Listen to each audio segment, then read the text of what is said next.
doing efforts to save the life for the CAs by making some arrangements of hospital and all, plasma and everything. So sir, you are multi-person and it's our fortunate that you are there with us. Friends, now today the topic is, sir, I hope I am audible properly. Sir मेरा आवाज आ रहा है ठीक से? हाँ जी, आ रहा है। Yes, you are audible. You are audible. Yes. Gita परिवार से तो मैं बचपन से जुड़ा हूँ। हमारे जब मैं छोटा था तब हमारे गांव में भी कुछ शिविर होते थे, तो मेरे घर वाले मुझे भेजते थे। So lot of learning from the Gita Parivar I had since my childhood. So it's my again I will say lucky that today on the lucky Gita Parivar platform I am discussing with you all a very important topic of GST, input tax credit. I think supply पे discussion हुआ है, आपका valuation पे भी हुआ है and time of supply हुआ है. Now this is input tax credit.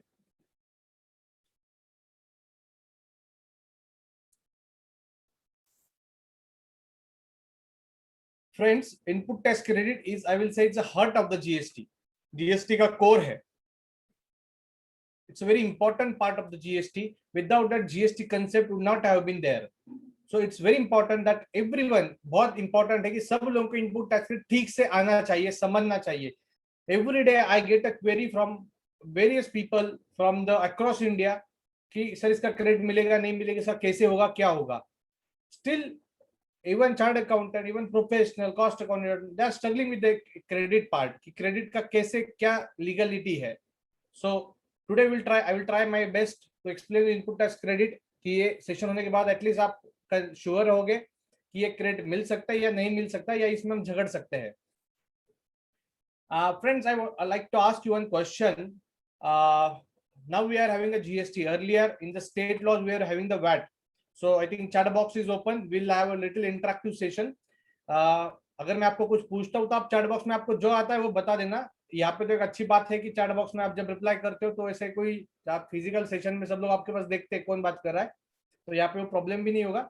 So my question is that whether GST और वैट इज अ डिफरेंट, मतलब दोनों अलग अलग है या कैसे है. मतलब we are having now GST, earlier it was VAT. So my question is, GST or VAT is a different law or a different concept or same concept? Please reply in the chat box. Everyone, both are different. Jinal, Raj, different. Rajuta, Pankaj, same. Yes, so we are getting it. Some are saying same, some are saying different. So friends, very important, we should understand the basis of GST or basis of indirect tax which we are having in our country.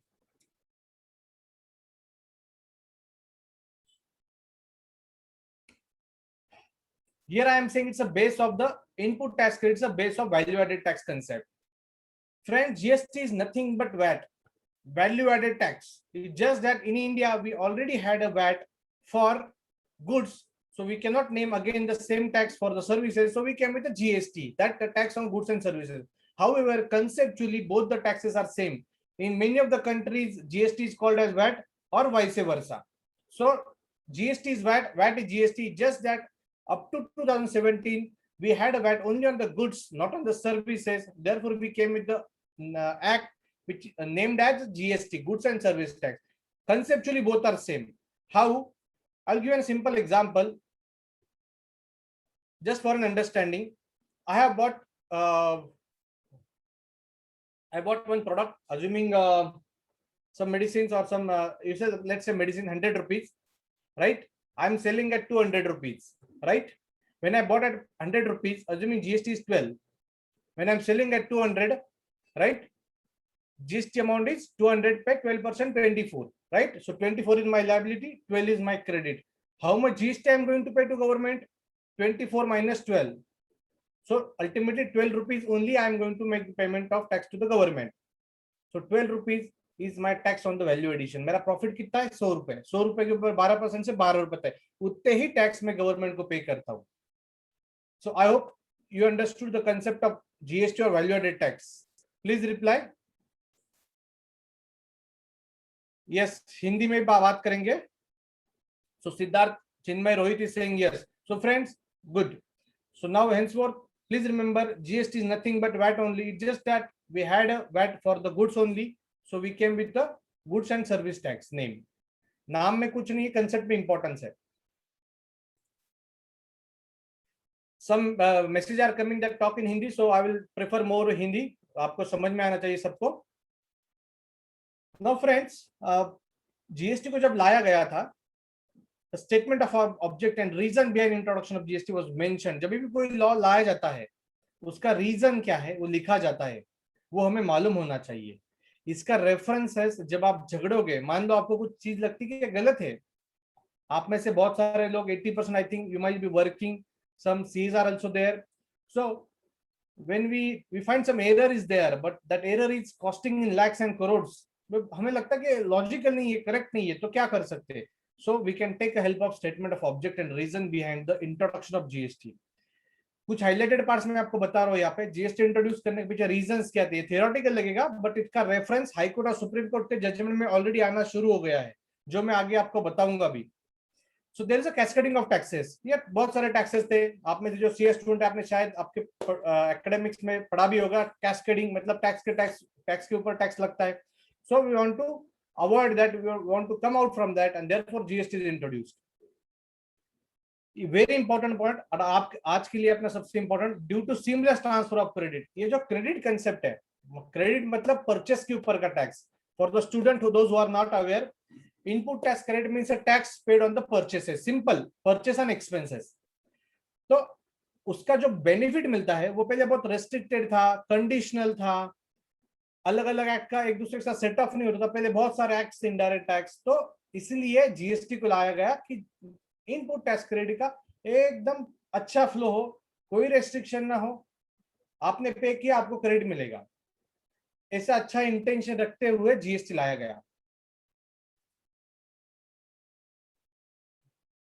But उसके बाद input tax credit के concept के साथ बहुत ज्यादा government ने complications करना शुरू किया. उसका रीजन था इंपॉर्टेंट, और रीजन आज भी है. Government is detecting huge GST fraud, huge GST fraud. बहुत सारे बोगस बिलिंग, बहुत सारे फेक इनवॉइसिंग हो रहे हैं, और ये सब गवर्नमेंट को आज मिल रहा है बिकॉज जीएसटी जो सिस्टम है वो पूरी ऑनलाइन है. सब कुछ गवर्नमेंट ऑनलाइन डेटा है. आज बिजनेसमैन ने कितना बिजनेस किया, किसको बेचा, क्या बेचा, सब कुछ मोदी जी के पास है. तो इसके वजह से जो भी फेक इनवॉइसिंग करते हैं, ये सब लोग पकड़े जाते हैं. आप व्हाट्सएप पे सुनते होंगे, fake invoicing racket having 50 firms caught, 2-3 CA और 2-3 अदर प्रोफेशनल कॉट. तो ये सब कुछ आज पकड़ा जा रहा है. तो गवर्नमेंट को लग रहा है कि लोग इनपुट टैक्स क्रेडिट का गलत एडवांटेज ले रहे थे. तो इसीलिए government day by day, every other day or every month, they come with some again restriction, some condition for credit, and which is making the input tax credit concept complex and not what it was thought earlier. ये finance minister ji का statement है budget में कि हम artificial intelligence tools are being used to crack down GST fraud. दोस्तों मैं question पूछना चाहूंगा आपको कि आपके हिसाब से जीएसटी का फ्रॉड कितना डिटेक्ट हुआ होगा अभी तक? हम न्यूज वगैरह में सुनते हैं, तो कितना जीएसटी फ्रॉड की अमाउंट हो सकती है? Just reply in chat box. जो आपको लगता है, हम सी लोगों के बुक्स में तो अकाउंट्स में तो लाखों करोड़ों के सिवाय अमाउंट होती नहीं है. तो जस्ट गेस, अभी तक जीएसटी फ्रॉड कितने रुपए का डिटेक्ट हुआ होगा? So 1800 crore. Manish is saying, Vishwanath saying is 24,500 crore. Okay. Omkar is saying 10,000 crore. Friends, it is beyond our imagination. It is 1,20,000 crore, 1,20,000 crore का जीएसटी फ्रॉड डिटेक्ट हुआ है. ये ऑफिशियल फिगर है गवर्नमेंट की. Yes, Arvind is near to me, he is saying 1 lakh crore. जो हमने 2G 3G सुना था, ये इतना ही बड़ा फ्रॉड डिटेक्ट हो रहा है. सिर्फ इसमें ऐसा है कि इसमें एक आदमी नहीं है, इसमें बहुत सारे पीपल, ग्रुप ऑफ पीपल है, और ये काम अभी भी चालू है. शायद मोदी जी को मालूम अभी तक अच्छे से है या नहीं है, शायद मालूम होगा उनको, बट अगर मालूम पड़ेगा तो हर एक उनके स्पीच में शायद, जस्ट मैं ऐसे कुछ पार्टी से नहीं हूँ, जस्ट एज अ, ये ऑनलाइन सेशन में इंटरेक्शन करना डिफिकल्ट होता है, तो कुछ थोड़ा सा आपको भी मजा आए इसलिए नाम ले रहा हूँ. आप में से कुछ लोग ऐसे मत समझना कि मैं कुछ बीजेपी का वगैरह हूँ. So very big amount of GST fraud government को मिल रहा है. इसकी वजह से government input tax credit concept को कॉम्प्लिकेटेड कर रही है. We should know the reasons कि मैंने चारों फिर गवर्नमेंट जीएसटी को इनपुट टैक्स इतना कॉम्प्लिकेटेड क्यों कर रही है. इसका रीजन ये है. So we should avoid such practices. अगर आपके पास कोई क्लाइंट आता है, we should suggest that follow the law properly. अगर हम ही गलत एडवाइस देंगे तो ऐसे फ्रॉड बढ़ते जाएगा और लॉ कॉम्प्लिकेट होते जाएगा. फॉर अगर इस यहाँ पे शायद कुछ स्टूडेंट है जो बेसिक है, जिनको ज्यादा मालूम नहीं है जीएसटी के बारे में, for them the simple example how input tax credit works, quickly in 1 minute we will discuss. Telephone shoppe हमें सबको मालूम है। टेलीफोन शॉपी ने कुछ मोबाइल परचेस के वियो कंपनी से 50,000 के लिए 50,000 से, जिसके ऊपर 9,000 रुपए का जीएसटी पे किया। ठीक है, इधर तक ठीक है। उन्होंने वो गीता परिवार को सेल किए, 75,000 में सेल किए हैं। उसके ऊपर जीएसटी है 6,750 इधर तक ठीक है। Now how much will be the liability of telephone shoppe? तो जो उन्होंने सेल्स के ऊपर टैक्स कलेक्ट किया है 6,750 और जो परचेस के ऊपर पे किया है 4,050, तो 2250 4,500 रुपए वो गवर्नमेंट को पे करेंगे। Friends, here again value added concept. Telephone shoppe का प्रॉफिट है 25,000, उसके ऊपर अगर आप 18% से टैक्स निकालोगे तो that amount will come to 4,500। So GST is a value added tax. I hope जिनको जीएसटी या इनपुट टैक्स क्रेडिट मालूम नहीं है कैसे वर्क होता है, दोज हु अंडरस्टूड कि input tax credit is a tax on paid on purchases, उसका बेनिफिट सेल के साथ हम लेते हैं।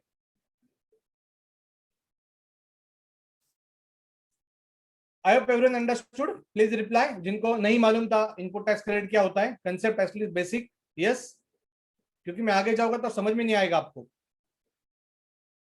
ओके, जयदीप, उमा, यस, चलो ठीक है, आगे जाते हैं। तो थोड़ा सा theoretical part, but we'll have a practical flavor as well with the discussion. Now, input tax credit, very simple definition under GST. Input tax credit means credit of input tax. Then they are defined input tax. So input tax means tax of CGST, HGST, IGST. It includes tax paid under reverse charge. So RCM, reverse charge. Reverse charge ये concept शायद आपका इसके ऊपर अलग lecture हुआ है, तो reverse charge भी है। It exclude the composition levy. Composition levy मतलब जो छोटा टैक्स पेयर होता है उसके लिए अलग एक मैकेनिज्म है। ये दोनों कंसेप्ट में अभी हम नहीं जाएंगे, हमारे पास टाइम नहीं है। So in simple, input tax means taxes, various taxes, CGST, HGST, IGST paid on your purchases, on supply of goods or services. It includes RCM. It excludes composition. RCM and composition I am not going to deal now because I think you all of you are aware. Now, capital goods. Capital goods means the value of which capitalized in the books. Friends, आप लोग जब ये definition पढ़ोगे आपको लगेगा क्या simple definition, ये क्या डेफिनेशन है? दोस्तों, ये डेफिनेशन पिछले 60-70 साल का एक्साइज में, सर्विस टैक्स में जो प्रॉब्लम था उसको सॉल्व करने में से डेफिनेशन आई है। इसका बहुत रिलेवेंस है। Those who are aware of the definition under CENVAT credit rules, बहुत कॉम्प्लिकेटेड डेफिनेशन थी कैपिटल गुड्स की। After all the demands from all the associations and institutes, government has made this definition simple. Capital goods means value which is capitalized in the book. Simple, मतलब जो books में capitalise हुआ हो या ना हो। इसका रिलेवेंस दोस्तों, कुछ कुछ जगह पे कैपिटल गुड्स का क्रेडिट रेस्ट्रिक्ट है या उसका रिफंड नहीं मिलता है, तो ऐसे केसेस में आपको कैपिटल गुड्स का क्रेडिट अलग से निकालना जरूरी है, उसको बाहर निकालना जरूरी है। इसलिए मालूम होना चाहिए कि कैपिटल गुड्स मतलब क्या। Inputs means other than capital goods. Input service means any services. In a simple language, those who are new to the indirect taxes, inputs को आप रॉ मटेरियल के साथ ट्रीट करिए। इनपुट मतलब रॉ मटेरियल, कोई भी काम करते हो रॉ मटेरियल लगता है। Chemicals, plastics, all these are raw material, aluminium, metal. तो ये जो रॉ मटेरियल लगता है इसको टेक्निकल लैंग्वेज में, इंडायरेक्ट टैक्सेस लैंग्वेज में हम इनपुट बोलते हैं। Capital goods machinery, simple language. Input service मतलब सीए की service, best example, CA audit करता है, जीएसटी लगाता है, इनपुट सर्विस। तो जो भी सर्विसेज कंपनियां लेती है, इनपुट सर्विसेज इनवर्ड होती है, उसके लिए इनपुट सर्विस हम बोलेंगे। So now coming to the ITC part, credit किसका मिलेगा? ITC input tax credit subject to section 49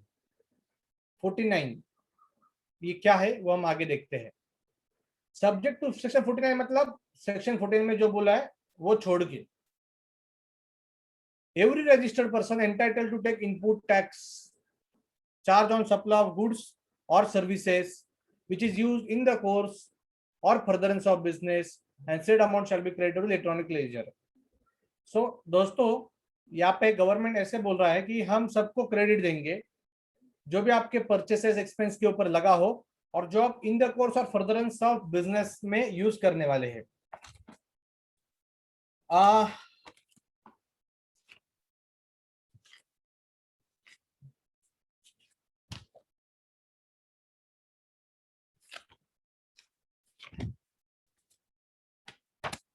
simple definition है, सिंपल चीजें बताई गई है सेक्शन 16 में 1 में।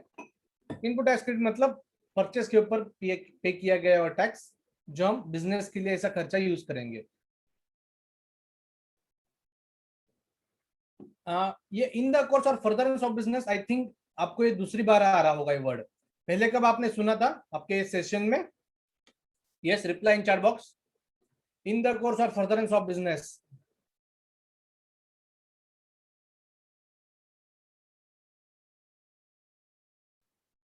आई am asking yes. So supply में बराबर वैशाली, रवि, रोहित, राइट। रवि ने ही आपका टॉपिक कवर किया था। सप्लाई में लिखा गया है supply includes all forms of supply such as sale, barter, transfer, lease, rental, exchange for consideration in the course और फर्दरेंस ऑफ बिजनेस। वहां पे भी वर्ड बिजनेस आया था और यहाँ पे भी वर्ड बिजनेस आया है। और वर्ड क्या है? सिर्फ used directly indirectly for the business नहीं लिखा हुआ, इन द कोर्स और फर्दरेंस ऑफ बिजनेस। मतलब आप जो भी बिजनेस कर रहे हो, धंधा कर रहे हो, ट्रेड कर रहे हो, आपका क्लाइंट वो उसके लिए जो भी खर्चा करेगा वो सब का हम उसको क्रेडिट देंगे, सबका क्रेडिट मिलेगा। ये बहुत इंपॉर्टेंट है दोस्तों। आई recollect in one of the government's session, the question asked that what is the meaning of in the course or furtherance of business का। आपने बिजनेस का तो डेफिनेशन दिया है, वो भी हम आगे देखेंगे, बट इन द कोर्स और फर्दरेंस के बारे में कुछ लिखा नहीं है, क्योंकि जीएसटी में हर एक वर्ड का डेफिनेशन है, कंसिडरेशन का डेफिनेशन है, मोटर व्हीकल का भी डेफिनेशन दिया हुआ है उन्होंने। तो इसका मतलब क्या है? आपने क्यों नहीं दिया है? इसका कोई डेफिनेशन नहीं दिया हुआ इन द कोर्स और फर्दरेंस का। So official replied, the person who has drafted this input tax credit, that we purposefully we are not given its detailed meaning because we don't want to restrict the credit. अब जो भी खर्चा business के लिए करोगे सबका credit आपको मिलेगा, सबका क्रेडिट आपको मिलेगा। कंपनी ने सैनिटाइजर की बोतल परचेस की, क्रेडिट मिलेगा, क्योंकि जरूरी है, उसके बिना कंपनी आज ऑपरेट नहीं कर सकती है। सो इन द कोर्स और फर्दरेंस ऑफ बिजनेस सबका क्रेडिट यहाँ पे मिलेगा। कंपनियां गार्डन मेंटेन करती है, मैन्युफैक्चरिंग कंपनी गार्डन मेंटेन करती है, कोई कॉन्ट्रैक्टर अपॉइंटर करती है। इसके ऊपर पहले बहुत झगड़ा होता, छोटा सा नेचर ऑफ एक्सपेंस है, बट इसके ऊपर झगड़ा होता था। क्या? क्योंकि पहले वाले लॉ में वर्ड यूज किया गया था यूज्ड फॉर द मैन्युफैक्चरिंग, और गार्डन मेंटेनेंस सर्विसेज जो कंपनी के यूज नहीं होती है, वेदर इज क्रेडिट अलाउड और नॉट अलाउड, तो डिस्प्यूट्स होते थे। बट जीएसटी में ऐसा नहीं, जीएसटी में वर्ड यूज किया business. Is it for business? Yes, credit allowed. Marketing, it's for business? Yes, credit allowed. Branding, promotions, credit allowed. So section 16 के हिसाब से जो भी बिजनेस के लिए खर्चा होगा, legitimate expenditure, all the credit will be allowed. Just a quick look on the business. ये business में वर्ड यूज किया है, तो इसको बिजनेस को डिफाइन भी किया है। Now बिजनेस मतलब इन्होंने जस्ट ट्राई किया कि सब कुछ चीजें हम डिफाइन करते हैं बिजनेस में। कल जाके कोई ऐसा ना बोले कि मेरा बिजनेस नहीं था, ये छोटी सी कोई एक्टिविटी थी, कंपनी मशीन सेल कर रही है, ये मेरा थोड़ी बिजनेस है। बट अगर आप कुछ एसेट बेच रहे हो तो उसको भी उन्होंने बिजनेस में डाला है। मैं बिजनेस क्लोज कर रहा हूँ इसलिए बेच रहा हूँ, वो भी आपका बिजनेस में आ रहा है। Very important E part, provision of club association. Association क्या काम करती है? सोसाइटी क्या काम करती है? मेंबर के लिए काम करती है। इट्स अ म्यूचुअलिटी कंसेप्ट होती है, आपने अगर एकेडमिक्स में पढ़ा भी होगा। मतलब मेंबर एक सब लोग साथ में आते हैं, एसोसिएशन में पर्सन फॉर्म करते हैं, कंट्रीब्यूट करते हैं और एक दूसरे के लिए खर्चा करते हैं। तो यहाँ पे कोई भी बिजनेस नहीं हो रहा है, but yes for GST purpose it's a business. So assuming club है, वहां उसके 100 मेंबर है and everyone is contributing 10,000 rupees, और जो अमाउंट जमा हो रहा है कॉर्पस फंड, उससे वो उनके लिए खर्चा करे, कुछ ट्रिप निकालो, कुछ एजुकेशनल एक्टिविटी करो, ट्रेनिंग करो, हेल्थ फिटनेस। तो वो जो एओपी है, जो नाम दिया होगा उस क्लब को, उनको जीएसटी एप्लीकेबल हो जाएगा, बिकॉज ये बिजनेस है। इससे डीमिंग फिक्शन क्रिएटेड है। डीमिंग मतलब कि आपको लगे ना लगे, आपको सही लगे, आपके दिल को सही लगे या ना लगे, जीएसटी बोल रहा है तो सही है, बात खत्म, no argument. So business means everything. You can go to this. You can go after this definition after the end of session. Now section अभी आगे आते हैं.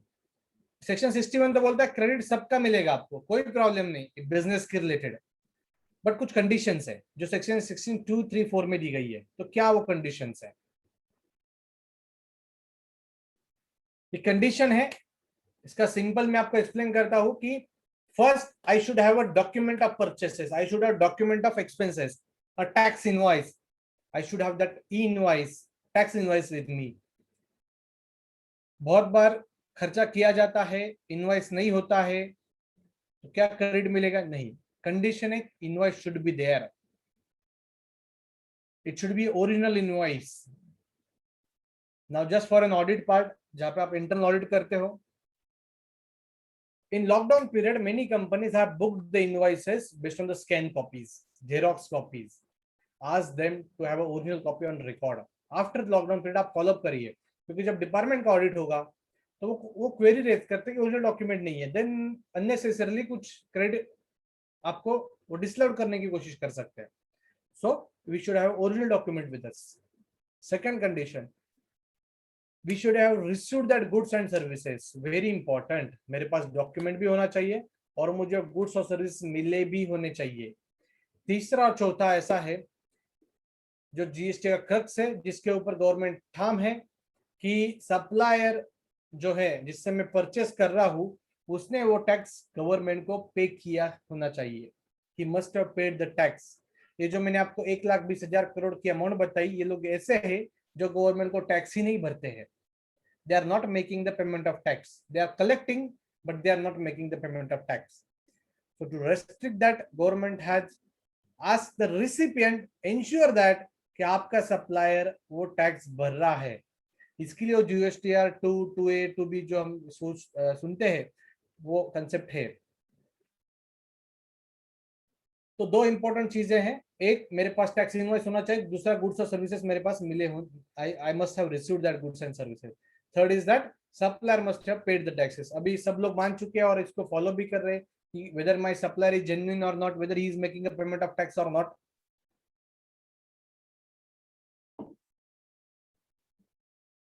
And almost now all are complying with that. हर एक company का 95% के आसपास ratio होता है, जहाँ पे 90-95 की, जहाँ पे सप्लायर टैक्स भर रहा है. So good sign. सो कुछ ट्रेडर के बिहाफ पे भी गलतियां होती थी, डेलिबरेट मिस्टेक्स, डेलिबरेट फ्रॉड, उसके से इनपुट टैक्स क्रेडिट भी कॉम्प्लिकेट हुआ है, ये सच बात है. कुछ कुछ गवर्नमेंट का भी गलत है जो अननेसेसरी प्रोविजन कॉम्प्लिकेट कर रहे हैं. Let's see. Now my question is today it's 13th May, right? हाँ. Friends, I have purchased the goods on 25th April, right? मैंने कुछ गुड्स 25th अप्रैल को परचेस किए दिल्ली से, और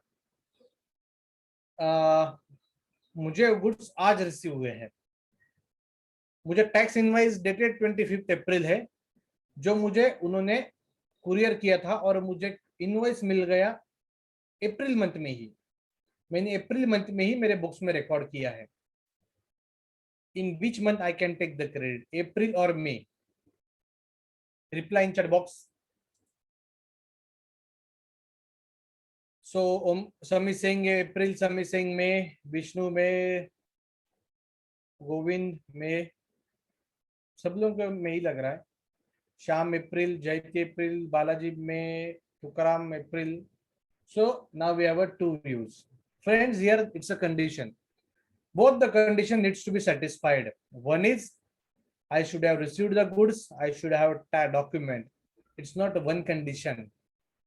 So मेरे पास इनवाइस भी होना चाहिए, गुड्स भी रिसीव्ड होने चाहिए. दोनों कंडीशन अगर सेटिस्फाइड होती होगी तो ही मैं क्रेडिट ले सकता हूँ. So both condition I am satisfying in the month of May. दोस्तों जो स्टूडेंट उनको लगेगा सर ये तो रिसीव्ड का इतना क्या है उसमें, मैं तो बोल दूंगा मुझे अप्रैल में मिला है. नहीं, मैन्युफैक्चरिंग कंपनी में से नहीं होता है. बड़े कंपनी में GRN बनता है, हर एक डॉक्यूमेंट का डेट होता है वो कब मिला है. So easily officer can track कि ये कब मिला है. Officer can compare, officer can take the dump कि आपने जो क्रेडिट लिया है उसका दे दो मुझे और उसका GRN का डेट दे दो. VLOOKUP लगा के वो निकाल सकता है कि ये क्रेडिट आपने एक्सेस लिया है, गलत लिया है, ज्यादा लिया है, 1 महीने पहले लिया है, आपको इंटरेस्ट लगेगा. So it's not the April but May. भले ही मैंने अप्रैल में बुक किया हो, भले ही मेरे GST 2A 2B में अप्रैल में दिख रहा है, but I can take that credit in the month of May only legally. This we should know. Yes, month and activity required to be checked. Rajesh sir rightly said. So it's a very important audit part. Friends, as a professional, we should always try to give a value addition to our client, not just filing just return. We should tell him that, boss, here you are going wrong. You should need to make a correction. अगर आप ऐसा करो तो उसको भी अच्छा लगेगा, चलो मेरी सिस्टम सुधार रहा है, and we'll be happy to pay you. Many times we are just busy in doing the compliance, ignoring that client को भी cost. We should not be always a cost to the client. We should try that we should make a value addition. So I am sure यहाँ पे जितने भी लोग हैं वो लोग इस चीज का आगे से ध्यान रखेंगे ऑडिट में. जब भी इंटरनल ऑडिटर खास में आप उसमें भी एक चीज देख सकते हो कि क्या इस चीज का कंप्लायंस हो रहा है, नहीं हो रहा है. छोटी सी बात बट वेरी इंपॉर्टेंट. सप्लायर ने टैक्स पे किया, supplier must have paid the tax in the recipient account. दोस्तों अभी जीएसटी में कंसेप्ट सेटल्ड हो गए ऑलमोस्ट. गवर्नमेंट का फर्म व्यू है कि अगर सप्लाई नहीं भरेगा तो हम रिसिपिएंट को नहीं देंगे. Supreme Court, High Court will decide in coming times. Already High Court judgement started coming कि ऑफिसर का भी कुछ रोल है, उन्होंने भी देखना चाहिए, उन्होंने भी सप्लायर के पीछे जाना चाहिए. रिसिपिएंट को ही आप जिम्मेदार नहीं पकड़ सकते हो. Will not go into that part because ये इंटेंशन है. गवर्नमेंट की भी कोई रिस्पॉन्सिबिलिटी होती है तो कोर्ट उसको इवेल्युएट बाद में करेगा. But as of now we should remember कि supplier must have paid the taxes and it should be reflecting in GST 2A to B. Else it will be very difficult to get the credit. Officer will straight away disallow it. Now deeming fiction मतलब ये bill to shift model के लिए बनाया गया है. Bill to shift model, what is it that bill to shift model? Assuming I am purchasing some goods from the Mundra sir. I am selling some goods to Mundra sir. I will say Mundra sir को मैं कुछ goods बेच रहा हूँ. But Munda sir ने मुझे बोला स्वप्निल ये गुड्स आप पुणे मत दो, ये आप परभनी में दो. राजेश सर के आप, Rajesh sir I think from Parbhani. So आप उनको दे दो, उनके उस एड्रेस पे आप डिलीवर करो. So this is bill to shift model. Bill to one party shift to another party. So this is bill to shift model. इस केस में जो बायर होता है उसको गुड्स रिसीव नहीं होते, बट बायर के कहने पे कोई दूसरे को गुड्स दिए जाते हैं. जैसे आप अमेजोन पे कुछ परचेस करोगे और आपको लगता है कि कुछ गिफ्ट देना चाहिए तो आप उस डिलीवरी में अलग पर्सन का एड्रेस डालते हो. So bill to shift model, bill to one party shift to another party. इस केस में जो बायर है it will be assume that he has received the goods once the person जिसको डिलीवरी बोला गया है उसको मिल गए हैं. ये बहुत कॉमन फेनोमेना है मैन्युफैक्चरिंग कंपनी में. बिल एक को किया जाता है, शिफ्ट दूसरे को किया जाता है. Now time limit for payment of to supplier, very important condition. Again we should take it very seriously. Government already started asking the data on this in the audits. What is this? Second bullet point, maximum time limit for payment to supplier. मतलब GST law बोलता है कि आपको credit कब मिलेगा? जब आपके पास goods आए हो, इनवॉइस हो, बिजनेस के लिए यूज हुआ हो. ठीक है. और एक कंडीशन ऐसी है कि आपने आपके सप्लायर को 180 दिन के अंदर पेमेंट करना चाहिए. You must have paid your supplier within 180 days. If you're not making, your ITC will be disallowed. You will be required to reverse that ITC. So where recipient fails to pay the tax to supplier, amounts towards supply and tax within a period of 180 days. आप अगर नहीं करते हो 100 दिन के अंदर payment तो आपको ITC रिवर्स करना पड़ेगा. ये वेरी इंपॉर्टेंट कंडीशन है दोस्तों. अभी जीएसटी का ऑडिट शुरू हो गया, डिपार्टमेंट ऑडिट शुरू कर रहा है और वो इन्फॉर्मेशन मांगते हैं कि आप आपके सप्लायर को आपने 100 दिन के अंदर पेमेंट नहीं किया है उसकी लिस्ट दो हमें. So again value addition for your client. You should always ask your client कि आप 180 दिन से ज्यादा डिले मत करो, अदरवाइज आपको इंटरेस्ट कॉन्सिक्वेंसेस, आईटीसी रिवर्सल सफर करना पड़ेगा. It will impact your working capital. Now अगर मान लो कोई सप्लायर ऐसा है कि या कुछ रीजन से पेमेंट नहीं हो रहा है, तो हम क्या कर सकते हैं, how we can safeguard. तो दोस्तों यहाँ पे फाइट करने का ऑप्शन है हमारे पास। अगर क्लाइंट का कोई पॉसिबिलिटी नहीं है उसको पेमेंट करना 180 दिन में, सप्लायर को उसके फाइनेंशियल क्रंच है and department is has send a notice कि आपका इट इज रिवर्स करना इस प्रोविजन के अंडर, how we can fight. Friends, here very important, the word is that recipient fails to pay. So one very strong view among all the GST experts is that where recipient fails to pay to supplier, so where recipient fails to pay, अगर मान लो supplier ने ही मुझे बोला है कि ठीक है तेरे हिसाब से पेमेंट कर, 1 साल में पेमेंट कर, तो वहां पे मेरा ऑब्लिगेशन नहीं था 1 साल तक। अगर ऑब्लिगेशन नहीं है तो फेल्यूर नहीं है। तो इस इंपॉर्टेंट पॉइंट्स के ऊपर आप झगड़ सकते हो।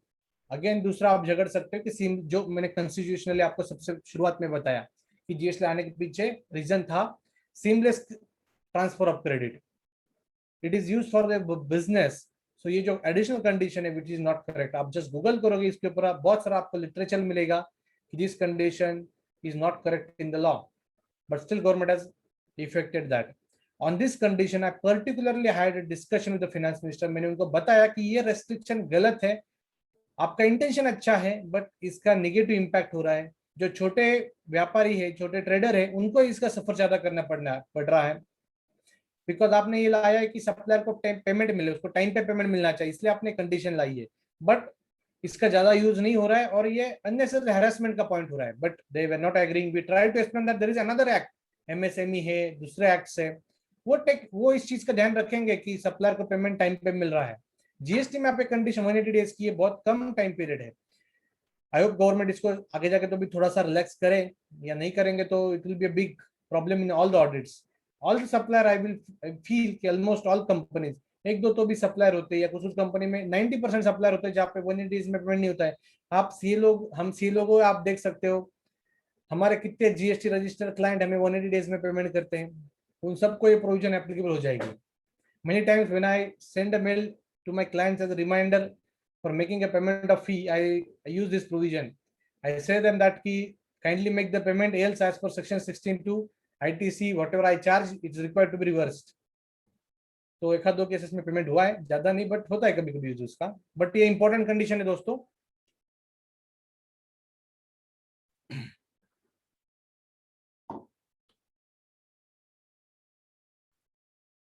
Now third point is simple, अगर आप डिप्रिसिएशन नहीं ले सकते हो टैक्स कंपोनेंट का, ऑब्वियसली टैक्स कंपोनेंट हम अलग से रिकॉर्ड करते हैं, उसके ऊपर डिप्रिसिएशन आएगा ही नहीं। Section 16(4) again very important condition, a very paining area under input tax credit, maximum time limit to take the credit। बहुत बार ऐसे होता है क्रेडिट लेना भूल जाते हैं, इनवॉइस लेट मिलता है, कंफर्मेशन नहीं आता है, जीएसटी लॉ बोलता है आपको क्रेडिट नहीं मिलेगा। as per section 16(4) you can take the credit in respect of invoice or debit note maximum up to next financial year September return due date।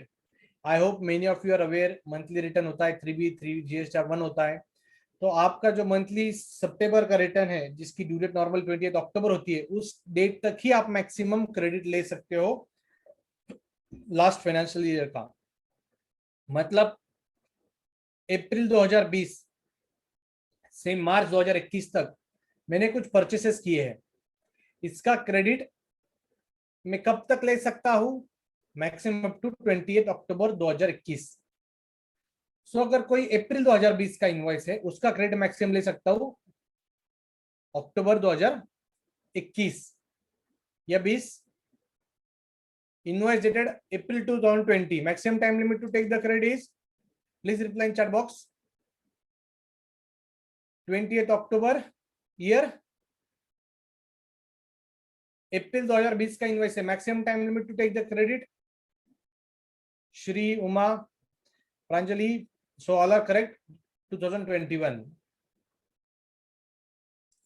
But अगर ये मार्च का इनवॉइस है, मार्च 2021 का, उसका टाइम लिमिट क्या है, reply in case of March 21 invoice,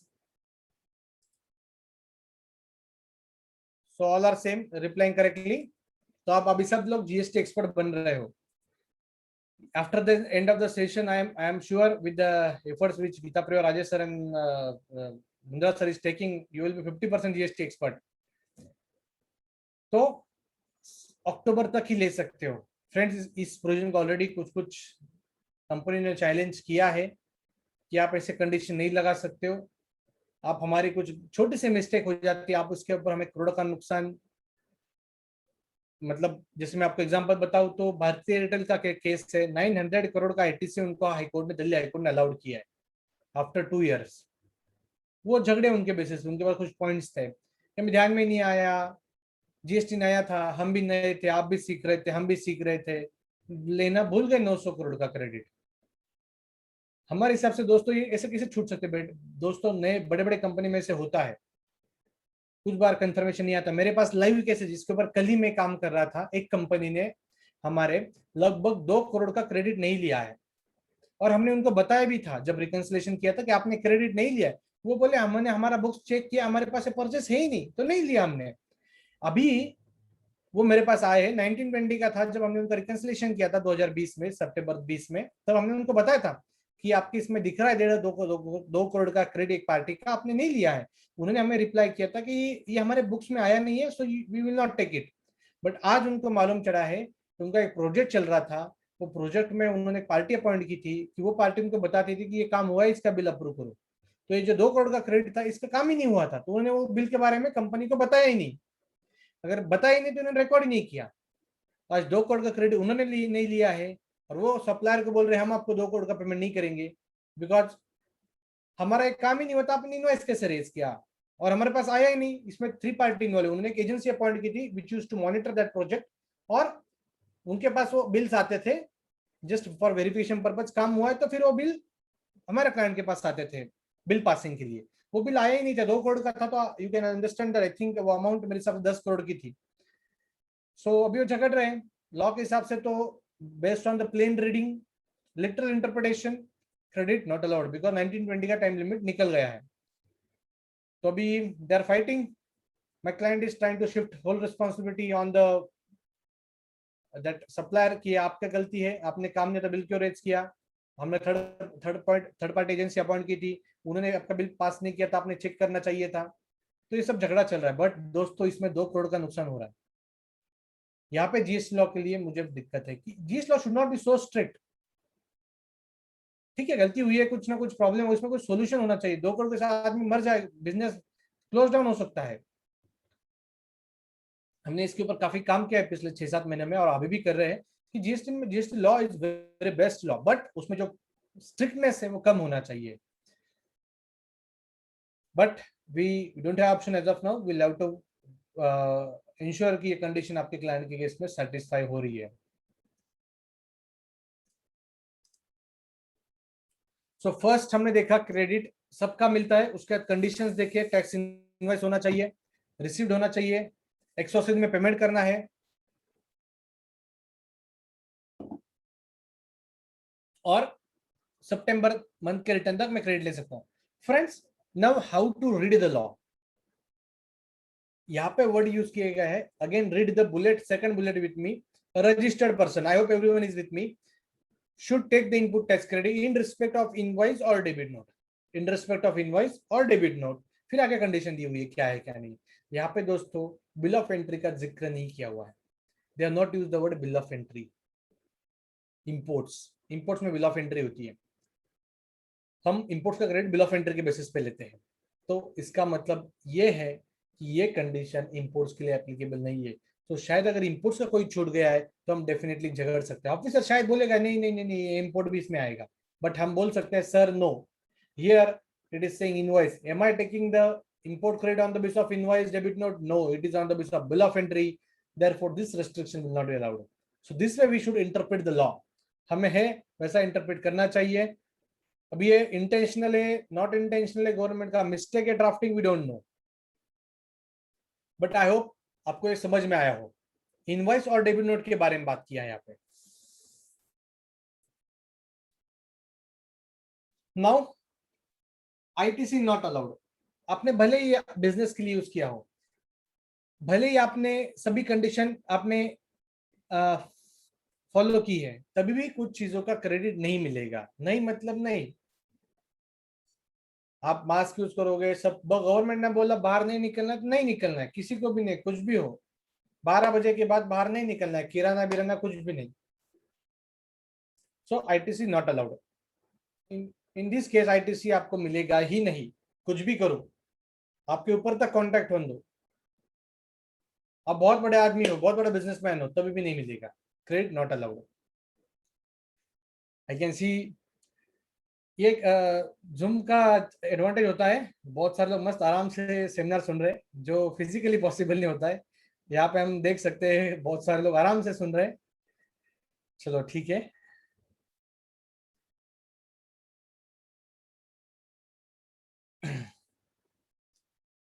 now section 17, very important section under input tax credit part. हमें ये याद ही होना चाहिए जब तक है जान, मतलब जब तक हम प्रैक्टिस करें, जब तक हम प्रोफेशनल है, जब तक जीएसटी में काम करें, ये सेक्शन को भूलना नहीं। ये ऐसे ही रहने वाला है जीएसटी में, थोड़ा बहुत ऊपर नीचे होगा, बट ये कंडीशन वैसे ही रहेगी। So what is it? Goods use for the taxable supply का हम क्रेडिट देंगे, goods use for effecting exempted supply का क्रेडिट नहीं देंगे। मतलब आप बिजनेस कर रहे हो, आपके सभी गुड्स टैक्सेबल है, आपको पूरा क्रेडिट मिलेगा।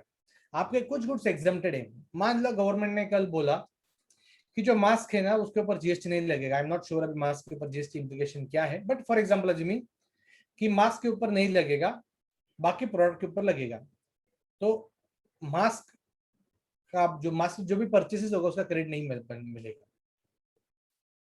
कोई कंपनी मान लो जैसे फॉर एग्जांपल आजकल आप देखते हो बहुत बड़े बड़े ब्रांड्स से वो भी मास्क बना रहे हैं। So assuming we take up Peter England, वो ट्राउजर शर्ट सब बनाते हैं, मास्क भी बनाते हैं।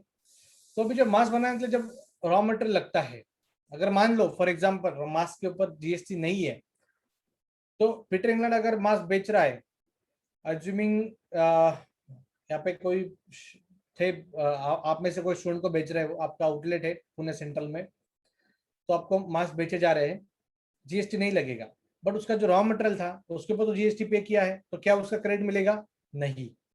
जीएसटी लॉ बोलता है अगर आप एग्जम्प्टेड सप्लाई कर रहे हो तो एग्जम्प्टेड सप्लाई के रिलेटेड जो भी खर्चा होगा उसका क्रेडिट नहीं मिलेगा। आप ट्राउजर शर्ट्स बाकी चीजें बना रहे हो, क्रेडिट मिलेगा? यस, क्योंकि टैक्स है उसके ऊपर। सो एग्जम्प्टेड सप्लाई के इसमें क्रेडिट नहीं मिलता है। फॉर एग्जांपल हॉस्पिटल्स हमें जब हम हॉस्पिटल में जाते हैं, hospital health care services exempt under GST. Exam मतलब उसके ऊपर टैक्स गवर्नमेंट ने माफ किया है बाय वे ऑफ नोटिफिकेशन, तो जीएसटी नहीं। बट हॉस्पिटल तो बहुत ज्यादा खर्चा करता है, मेडिकल इक्विपमेंट्स वगैरह वगैरह, क्लीनिंग कॉन्ट्रैक्ट होते हैं, सिक्योरिटी वगैरह, बहुत सारी चीजों के ऊपर जीएसटी पे किया जाता है। बड़े बड़े मशीनरी आते हैं, CT scan machine, X-ray machine, MRI machine, छोटे मोटे इक्विपमेंट्स, सबके ऊपर जीएसटी पे किया जाता है, तो हॉस्पिटल्स का क्रेडिट नहीं मिलता है। आई hope you understood, because section 17 says कि अगर आपका एग्जम्प्टेड सप्लाई है तो हम आपको क्रेडिट नहीं देंगे। दोस्तों इसका एक दूसरा मीनिंग ऐसा है, एग्जम्प्टेड सब एग्जम्पशन मतलब जब होता है, इट डजंट मीन कि हम कोई बेनिफिट दे रहे हैं, रादर इट मीन्स कि benefit is denied, ITC benefit which is denied in case of exempted supply. ठीक है, आउटपुट के ऊपर टैक्स नहीं, बट इनपुट का तो टैक्स तो खर्चा लग रहा है ना। आज एजुकेशनल इंस्टीट्यूट 500 हजार कंप्यूटर बाय करती है, लैबोरेटरीज बनाती है, बेंचेस लेती है, इंफ्रास्ट्रक्चर करती है, क्रेडिट नहीं मिलता है क्योंकि एजुकेशनल एक्टिविटी एग्जम्प्ट है। आई होप यू अंडरस्टूड।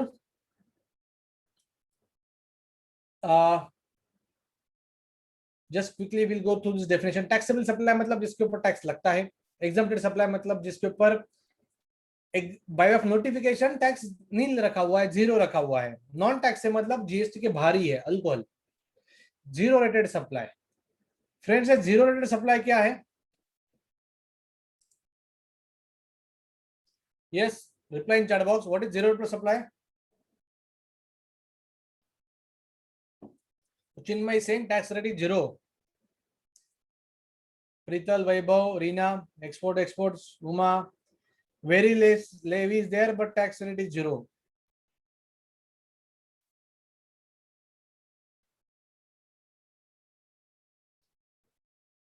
फ्रेंड्स यहाँ पे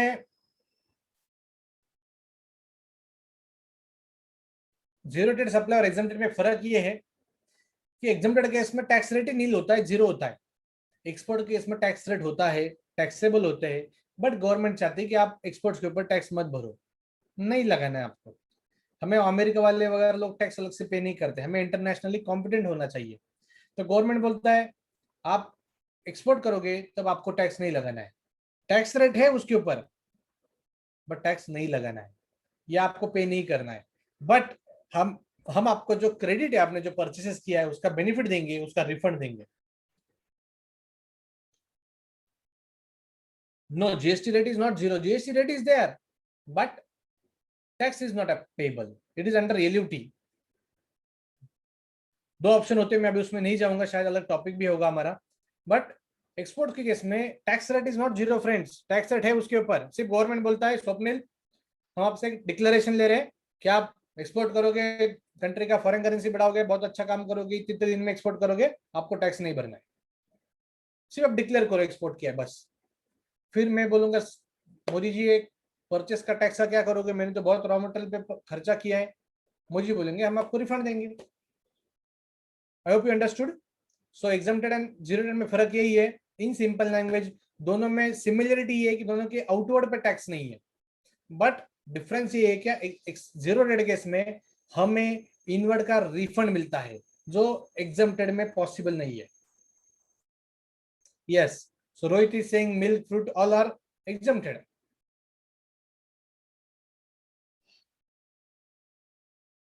So zero rate means supply to SEZ and exports, मतलब हम बाहर देश में गुड्स बेच रहे हैं।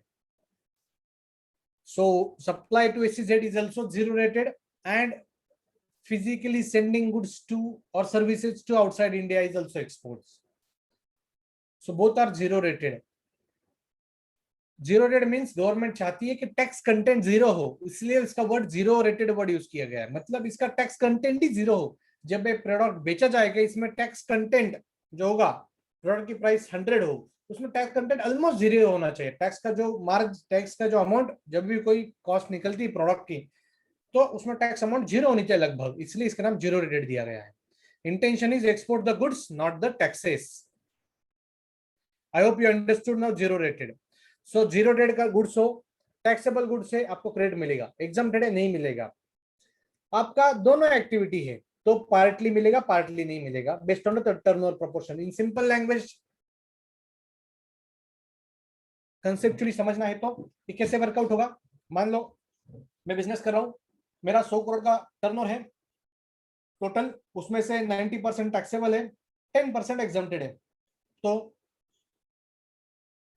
तो मैंने कुछ, मेरे पास कुछ क्रेडिट है। I hope friends, very important example, ये जो रूल 41 42 बहुत कॉम्प्लिकेटेड रूल है, इसको सिंपल में मैं आपको बता रहा हूँ। वो रूल समझने के लिए 10 बार पढ़ोगे तो भी नहीं समझ में आता है। मैं जस्ट आपको एक उसका कंसेप्चुअली बताता हूँ कैसे वर्क होता है वो। माय टर्नओवर इज 100 करोड़, जिसमें से 90 करोड़ है मेरा टैक्सेबल, 10 करोड़ है एग्जम्प्टेड। ठीक है, मैंने कुछ परचेस किया, कुछ खर्चा किया, उसके ऊपर का क्रेडिट है total, assuming 10 crore. Total credit जो मैंने खर्चा किया पूरा बिजनेस के लिए, उसका क्रेडिट अमाउंट है 10 करोड़। ठीक है, अब इसका बाइफर्केशन कैसा, 10 करोड़, इसमें से लगभग 6 करोड़ ऐसा है जो मेरा पूरा टैक्सेबल के लिए यूज हो रहा है, मतलब पूरा टैक्सेबल के लिए। रॉ मटेरियल जो है 6 करोड़ का खर्चा पूरा टैक्सेबल के लिए, ये 100% क्रेडिट मिलेगा। Out of the 10 crore credit part, my 6 crore is used exclusively for the taxable, इसका 100% क्रेडिट मिलेगा। उसके बाद उसमें से 4 करोड़ बचे, उसमें से 3 करोड़ का ऐसा है जो एग्जम्प्टेड के लिए यूज हुआ है, सिर्फ और सिर्फ एग्जम्प्टेड के लिए, इसका बिल्कुल नहीं मिलेगा क्योंकि ये एग्जम्प्टेड के लिए यूज हुआ है। 1 करोड़ का ऐसा है जो कॉमन है। अभी कॉमन क्या होता है दोस्तों, मुझे आप आंसर करिए चैट बॉक्स में, क्या कॉमन खर्चा हो सकता है जो दोनों के लिए यूज हुआ हो? Reply in chat box.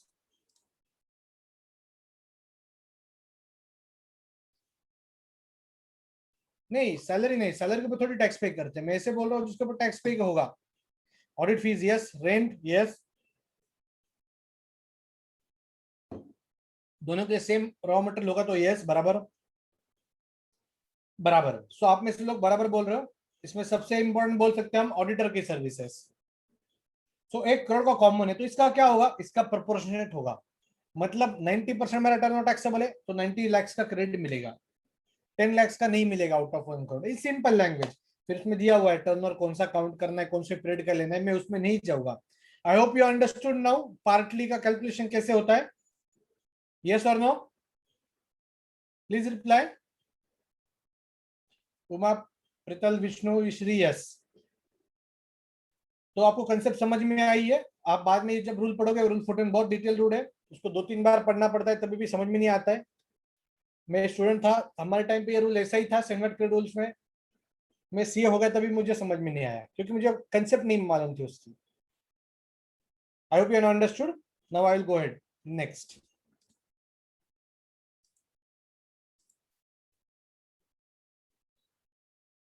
Simple day table आपके लिए अंडरस्टैंडिंग के लिए है। अगर मैं टैक्सेबल के लिए यूज कर रहा हूं तो पूरा मिलेगा, जीरो डेट के लिए कर रहा हूं पूरा मिलेगा, टैक्सेबल जीरो डेट पूरा मिलेगा, नॉन टैक्सेबल एग्जम्प्टेड बिल्कुल नहीं मिलेगा, नॉन बिजनेस नहीं मिलेगा, both business non business proportionate, taxable non taxable proportionate. ठीक है,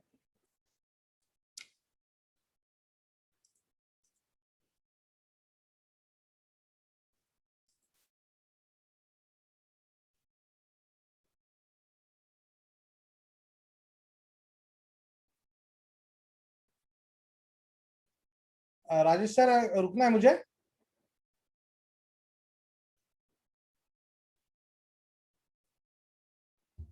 कंटिन्यू कर लो सर। अच्छा 10:30 सर, वो बजे सैंपल तक, का मैं लेता हूँ आगे सैंपल में। 10:30 बजे तक अपना सेशन हाँ ऑलरेडी हाँ है। ठीक है। आपका पीपीटी शेयरिंग चला गया है। हाँ।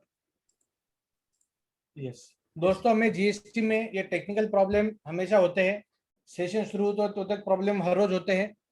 तो ये जस्ट आपको इनडायरेक्ट ट्रेनिंग दी जा रही है। जब भी आप जीएसटी में काम करोगे आपको 11th आवर पे जो भी प्रॉब्लम आएगा वो सॉल्व करना पड़ेगा बाय हुक और क्रुक। आपको कंप्यूटर इंजीनियर, आईटी इंजीनियर बनना पड़ेगा, गूगल करना पड़ेगा, प्रॉब्लम सॉल्व करना पड़ेगा।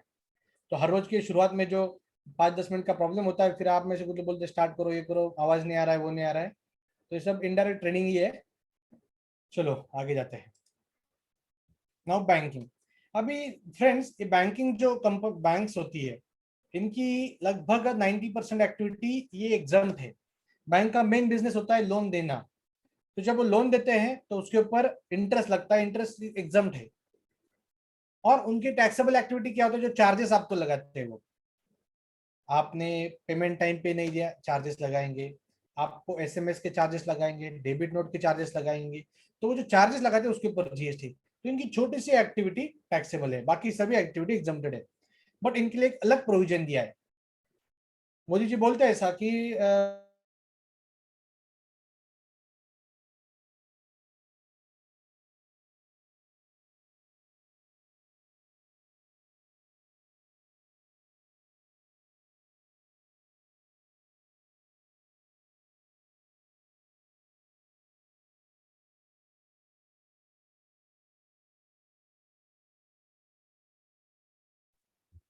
स्वप्निल, हैंग हो गया एक्चुअली, आवाज नहीं आ रहा है।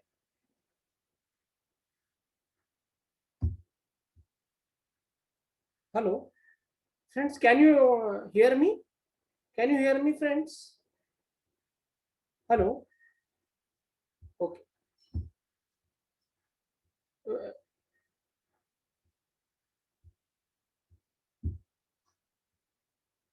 Wait friends, wait a minute, some technical issue is there. uh, he is automatically logged off.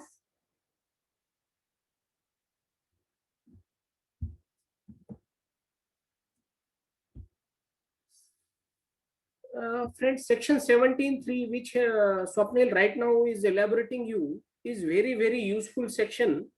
Most of the my friends, chartered accountants or practicing consultants miss this section, miss because the companies, not this section is not only for banks, but also the companies which are dealing in shares, because section 17.3 gives the definition of exempt supply, which is altogether different definition as compared to given in section 2. What definition is given under section 2 of the exempted supply? There is a separate definition for input tax credit of the exempt supply, which is specifically given under section 17.3. If you see section 17.3, 2-3 entries they have specifically included. That is, one is equity. If you go through the section 17.3, right now I don't have in front of me the section 17.3, but it is specifically include the equity. That is, any company which are dealing in equity is a exempt supply. Can you imagine the implication of this section 17.3? A value of the transactions in equity will be considered as exempt supply for computation of exempt input tax credit. Eligibility of a common credit, eligible part of the common credit. Friends, second entry which is covered under section 17.3 is again a you can say cost will increase the cost of the company. That is sale of land and building. See, land and building is a part of schedule 3 entry. What is schedule 3? It is neither goods nor service, right? Wait a minute, sir, there is a call.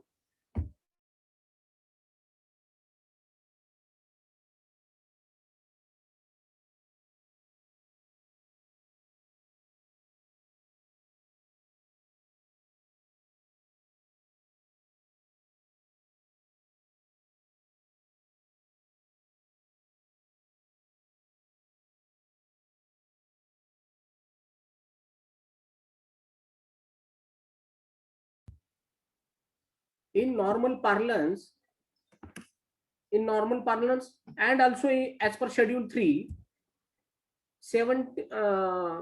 land and building is a neither goods nor service. If it is neither goods nor service, how it can be a supply? Because supply should be of a goods or service. Since land and building is neither a goods nor a service, it cannot be an exempt supply. It cannot be supply at all. Since it is not a supply at all, it cannot be an exempt supply. Am I right? Sir एक minute, Hindi वगैरह faculty joining, faculty आ रही है, मैं just जो section sir ने लिया था उसको मैं सिर्फ एलेबोरेट कर रहा हूँ, 1-2 मिनट खाली. Swapnil is joining.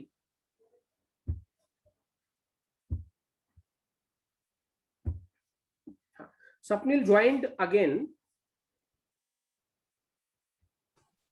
Hello. Some technical problem was there. Hello. हाँ सर.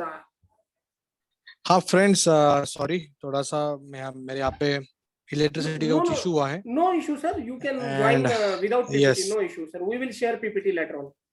Yes. So दोस्तों हम आई होप सर मेरा आवाज क्लियर आ रहा है. स्वप्निल सर ने मोबाइल से ज्वाइन किया है फ्रेंड्स. थोड़ा एक 15-20 मिनट का जो सेशन बचा है वो सर मोबाइल से ले रहे हैं. सॉरी फॉर इनकन्वीनियंस, मगर आपको ये नहीं होगा, प्रॉब्लम कुछ नहीं होगा. Just be concentration. Yes sir, मेरा आवाज आ रहा है ठीक से? एकदम क्लियर है sir, no issue, you continue sir. Yes friends, मेरे यहाँ पे थोड़ा सा रेंज का भी इशू है.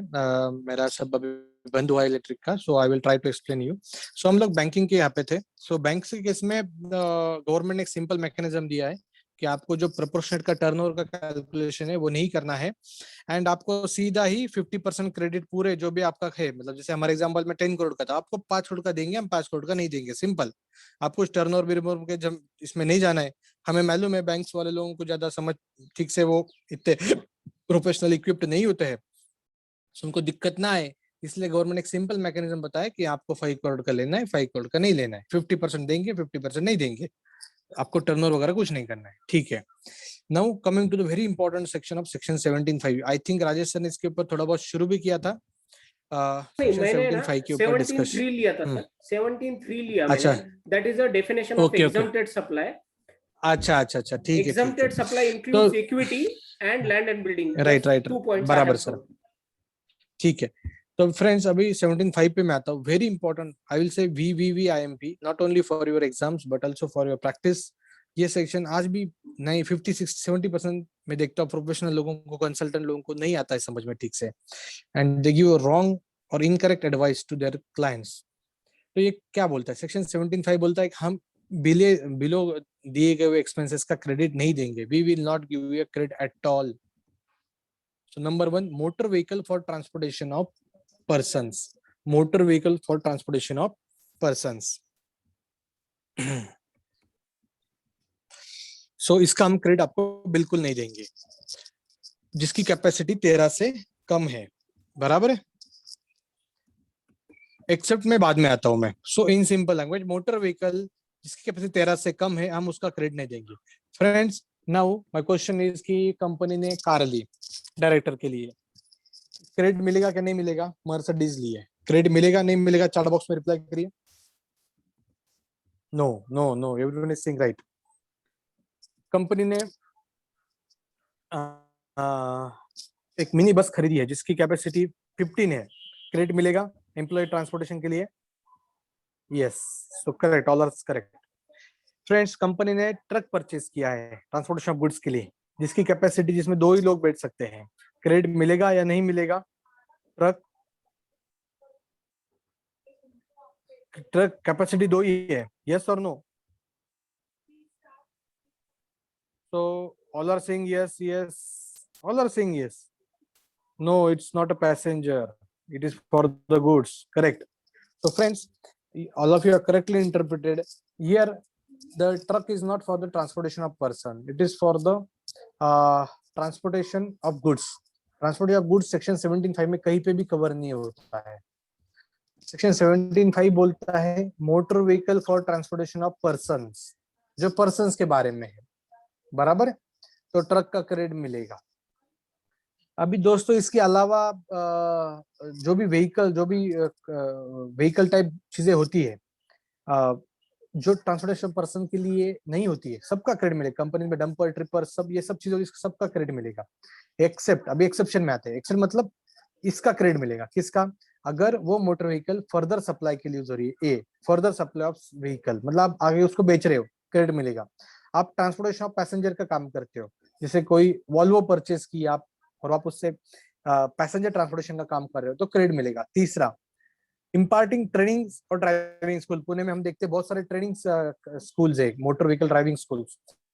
तो ये जब गाड़ियां परचेस करेंगे तो इनको उसका क्रेडिट मिलेगा.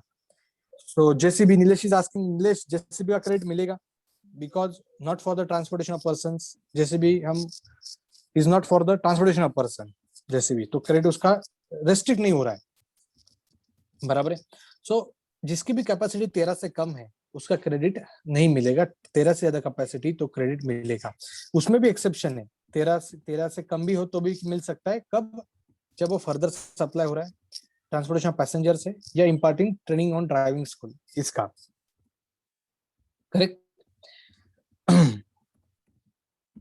नाउ माय क्वेश्चन इज कि यहाँ पे लिखा है फर्दर सप्लाई, मतलब मैं जब सेल कर रहा हूँ तब मेरा बिजनेस है, मेरा 4 व्हीलर का शोरूम है, मैं गाड़ियां बेचता हूँ. तो जब मैं गाड़ी परचेस कर रहा हूँ तो मैं क्रेडिट मिलेगा. Friends but I am into renting business. Assuming मैं गाड़ी रेंट पे देता हूँ और रेंट पे मैं 18% जीएसटी लगाता हूँ, तो क्या मुझे क्रेडिट मिलेगा जब मैं मोटर व्हीकल परचेस कर रहा हूँ? मान लो कार है, एक कार है और एक बस भी है जो मैंने रेंट पे दी हुई है. जब मैंने दोनों गाड़ी परचेस की होगी तो मुझे क्रेडिट मिलेगा. कार का मिलेगा? Yes, no? बस का?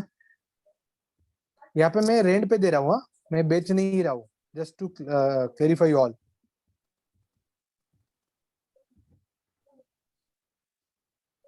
सो all are saying yes, so correct.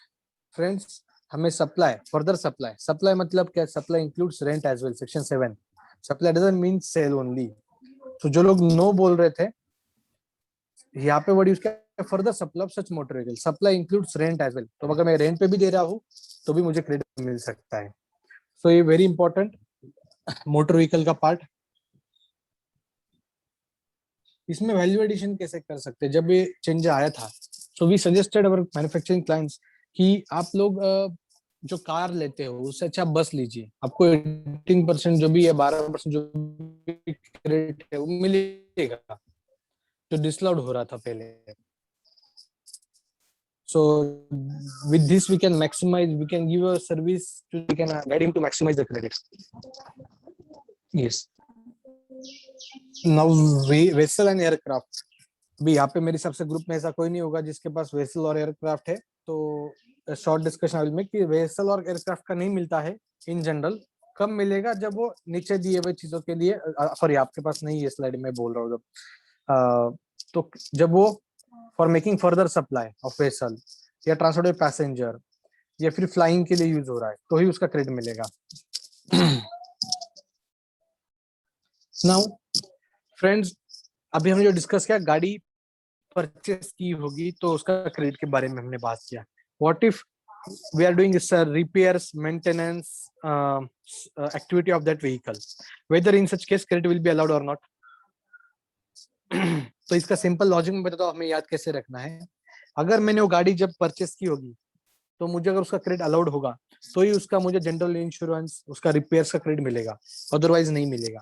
Company ने डायरेक्टर के लिए कार ली, क्रेडिट नहीं मिलता है, तो कार का रिपेयर्स, मेंटेनेंस, इंश्योरेंस का भी क्रेडिट नहीं मिलेगा. कंपनी ने बस ली है, उसका क्रेडिट मिलेगा because capacity is more than 13, तो उसके रिपेयर्स का भी क्रेडिट मिलेगा, उसका इंश्योरेंस का भी क्रेडिट मिलेगा.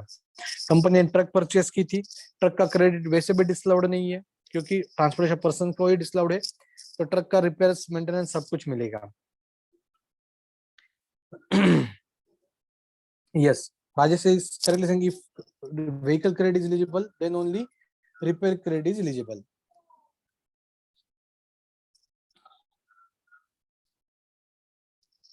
Now, next part, friends, ये supply foods, food or beverage services, ambulance. Now, ambulance normally it will be bought by the hospital. Hospital ambulance लेगा तो वो एग्जम्प्टेड एक्टिविटी के लिए होगी तो उसका क्रेडिट नहीं मिलेगा. अगर एम्बुलेंस शायद किसी कंपनी ने परचेस की तो ambulance is for transportation, I think for the person only. उसका जो भी आरटीओ का परमिशन है, हमें उसका study, Nilesh ask very good question. ऐसे क्वेश्चन हमें सोचने लगाते हैं कि एम्बुलेंस के बारे में क्या करना चाहिए. तो अगर हॉस्पिटल परचेस करेगा तो कोई क्वेश्चन ही नहीं आता, उसका क्रेडिट मिलेगा.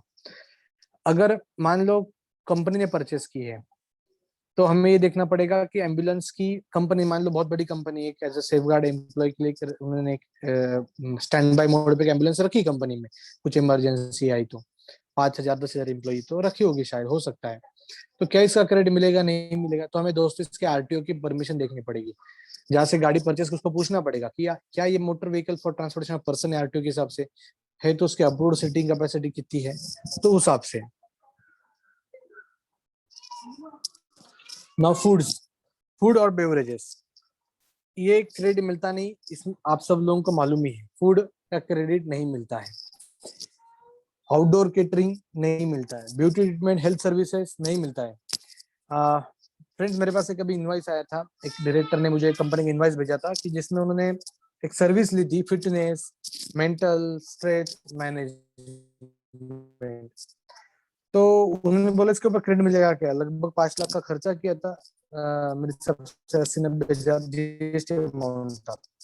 तो मैं भी थोड़ा सा अच्छा लगा कि देख, मतलब ठीक कर रहा था कि क्या सर्विस है. एज चार्टर्ड अकाउंटेंट हम लोग हमेशा तो मेंटल स्ट्रेस के ऊपर वगैरह थोड़ा सा मैंने फिर देखा कि इसका क्रेडिट मिलेगा कि नहीं, मुझे अभी ये डिसाइड करना था.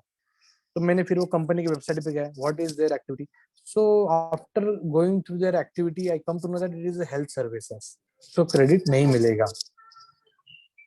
रेंटिंग और हायरिंग ऑफ मोटर व्हीकल, अगर मैंने रेंट पे भी ली है, हमने पहले जब डिस्कस किया, जब परचेस की बात की थी मोटर व्हीकल की, बाद में हम देखा था मोटर व्हीकल रिपेयर के बारे में हम डिस्कस किया. अभी रेंट पे ले रहा हूँ तो उस केस में कैसे होगा? Friends, same logic. अगर उस मोटर व्हीकल की फॉर ट्रांसपोर्टेशन ऑफ पर्सन है, कैपेसिटी लेस देन 13 है, तो उसका क्रेडिट नहीं मिलेगा. कंपनी गाड़ी रेंट पे ली, डायरेक्टर के लिए क्रेडिट नहीं मिलेगा। कंपनी ने बस रेंट पे ली, क्रेडिट मिलेगा। कंपनी ने ट्रक रेंट पे लिया है, रेंट पे लिया है तो क्रेडिट ट्रक के बारे में वैसे रेस्ट्रिक्टेड नहीं है, तो ये क्रेडिट मिलेगा। नाउ बैंक्वेट हॉल का क्रेडिट मिलेगा क्या? For business purpose. So NP मतलब NP is asking question, no problem is asking a question कि बैंक्वेट हॉल का क्रेडिट मिलेगा। I will take this question as कि कंपनी ने कुछ एक सप्लायर मीट ऑर्गेनाइज की है, उसके लिए एक हॉल लिया है और उसने बैंक्वेट हॉल के चार्जेस लगाए हुए हैं, मान लो 5 लाख रुपए। तो दोस्तों यहाँ पे हॉल का रेंट कहीं पे भी एक्सक्लूडेड नहीं है, फूड बेवरेजेस को एक्सक्लूड किया है, बैंक्वेट हॉल को कहीं पे भी एक्सक्लूड नहीं किया है, तो इसका क्रेडिट मिलेगा।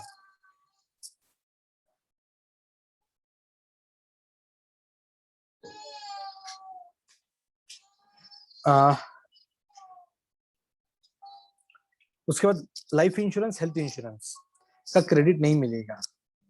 ये लिखा गया है clear cut, life insurance health insurance का नहीं मिलेगा। कंपनी एम्प्लॉय के हेल्थ इंश्योरेंस की पॉलिसी लेती है, नहीं मिलेगा। डायरेक्टर के लाइफ इंश्योरेंस की पॉलिसी लेती है, नहीं मिलेगा। बट फ्रेंड्स, अगर फायर इंश्योरेंस है, स्टॉक इंश्योरेंस है, बिल्डिंग इंश्योरेंस है, तो ये सबका क्रेडिट मिलेगा। तो आप जब भी ऑडिट करोगे, इंटरनल ऑडिट होगा या क्लाइंट का वेरिफिकेशन होगा, आप देखना कि वो ठीक से क्रेडिट लेता है नहीं लेता है। आई एम श्योर इसमें बहुत लोग मिस्टेक करते हैं, बहुत लोग इनएलिजिबल क्रेडिट ले लेते हैं। 50% tax payer will be making the mistake. तो ये आप वैल्यूएशन दे सकते हो कि आप एक गलत क्रेडिट मत लो, नहीं तो उसमें वापस इंटरेस्ट आ जाता है। Interest is very huge under GST. GST में इंटरेस्ट अमाउंट लगभग 18%, 24% है। इतना तो बजाज फाइनेंस और मुथूट फाइनेंस वाले भी नहीं लगाते। सो इंटरेस्ट वो काफी ज्यादा है जीएसटी में, तो इसलिए हम सब बोल सकते हैं क्लाइंट को आप जो क्रेडिट एलिजिबल है वही लो, जो डिनाइड है तो उसको कोशिश भी मत करो कि हम लेंगे। एंड फ्रेंड्स, आपको लगेगा कि यार इतना सिंपल मिस्टेक होती है दोस्तों। एक कंपनी में 100 लोग काम करते हैं, जो परचेस बुकिंग वाला होता है, जो एक्सपेंस बुकिंग वाला होता है, उसको एक बार बता दिया आपने तो शायद वो ध्यान रखेगा, बट वो चेंज होता है, नया आदमी आता है, उसको ठीक से नहीं पता तो मिस्टेक करता है। सो बड़े बड़े कंपनियों में लाइफ इंश्योरेंस, हेल्थ इंश्योरेंस के 1-1, 2-2 करोड़ के एक्सपेंसेस कम से कम होते हैं, जिसके ऊपर 10-10, 15-15 लाख रुपए आईटीसी होता है। So do take care on that. Building given on rent, तो आपको रेंट का खर्चा लगा है, रेंट आपने अपने आपको ऑफिस रेंट पे लिया हुआ है और आपको रेंट के ऊपर जीएसटी पे करना पड़ रहा है, तो उसका क्रेडिट मिलेगा क्योंकि वो रेंट की एक्टिविटी हो रही है, वो रेस्ट्रिक्टेड नहीं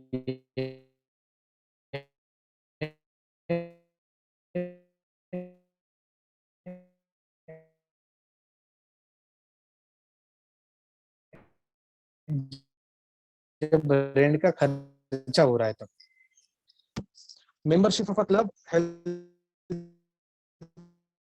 फिटनेस सेंटर की मेंबरशिप लो, हेल्थ फिटनेस सेंटर। फ्रेंड्स, अभी इसमें भी बहुत बार है कि मेंबरशिप का क्रेडिट नहीं लेना है उस परचेस वाले बंदे को, कंपनी के या फिर वो जो भी एक्सपेंस बुक कराए, तो वो दिमाग में एक ही रखता है मेंबरशिप आए तो क्रेडिट नहीं लेना है। फॉर एग्जांपल, कंपनी ने पुणे में मराठा चेंबर ऑफ कॉमर्स है, उसकी मेंबरशिप पे की है, उसके ऊपर जीएसटी है, तो क्या क्रेडिट मिलेगा क्या नहीं मिलेगा? My question is to you, Maratha chamber,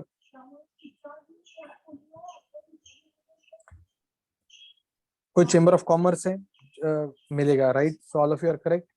Swapnil यहाँ सर, पे यस एक सर। सर थोड़ा सा अभी जो कोविड के वजह से जो चेंजेस हुए हैं, जैसा Covid policy is now mandatory for all the companies, yes तो सर। मेडिक्लेम का क्या पोजीशन है? एक मिनट में बताइए ना सर प्लीज। हाँ, अभी सर ने एक बहुत इंपॉर्टेंट क्वेश्चन पूछा है कि लाइफ इंश्योरेंस, हेल्थ इंश्योरेंस बहुत सारी कंपनियां कोविड की वजह से एम्प्लॉय के लिए ले रही है, तो क्या इसका क्रेडिट मिलेगा या नहीं मिलेगा? तो फ्रेंड्स, इसके ऊपर लॉ में ऐसा लिखा गया है कि अगर एज पर the requirement of any law, अगर कंपनी को वो खर्चा करना पड़ रहा है तो उसका क्रेडिट मिलेगा। तो अगर मान लो कहीं कहीं पैसे गए, जैसे फॉर एग्जाम्पल पुणे महानगर पालिका अगर बोलती है कि जो भी कंपनी ऑपरेट कर रही है उनको कंपलसरीली एम्प्लॉय का लाइफ इंश्योरेंस, हेल्थ इंश्योरेंस निकालना जरूरी है, उस केस में क्रेडिट मिलेगा। तो मेरे हिसाब से जब शुरुआत में, अभी मैंने रिसेंट में ट्रैक नहीं रखा है, बट जब शुरुआत में आप देखोगे तो लास्ट ईयर होम मिनिस्ट्री की गाइडलाइंस आती थी, तो उन्होंने शुरुआत में बोला था कि एम्प्लॉय जो भी ऑपरेट कर रहे हैं उनको कंपलसरी है कि उन्हें एम्प्लॉय का हेल्थ इंश्योरेंस निकालना चाहिए, बट वो थोड़े पीरियड के लिए था, बट बाद में शायद उन्होंने निकाल दिया वो condition. Then they have asked the state government, आप आपके हिसाब से कंडीशन डालिए। तो अगर स्टेट गवर्नमेंट या लोकल अथॉरिटी बोलती है कि आपको इंश्योरेंस कंपलसरी है, so under law if it is asked that employ का इंश्योरेंस निकालना कंपलसरी है तो क्रेडिट मिलेगा, अदरवाइज नहीं मिलेगा। ये हुई लाइफ इंश्योरेंस, हेल्थ इंश्योरेंस की बात। कोविड में जो बाकी भी चीज खर्चे हो रहे हैं, सैनिटाइजर हो, मास्क हो, तो वेदर इट्स क्रेडिट अलाउड और नॉट अलाउड, तो दोस्तों आगे मैं जो बताने वाला ही था, तो अभी उसके ऊपर डिस्कशन करता हूँ कि जीएसटी में पर्सनल एक्सपेंसेस का क्रेडिट डिसअलाउड किया है। तो शायद कल जाके ऑफिसर अगर ऐसा बोलता है कि mask and sanitizer personal use के लिए तो क्रेडिट नहीं मिलेगा, friends we can fight that, it's credit should be allowed, there is no doubt in that, because without a sanitizer and mask हम इस पीरियड में ऑपरेट ही नहीं कर सकते थे। तो it is not a personal expenditure but it's a very important business expenditure, उसके बिना हम काम ही नहीं कर सकते हैं। सो मास्क सैनिटाइजर इसका भी क्रेडिट मिलेगा।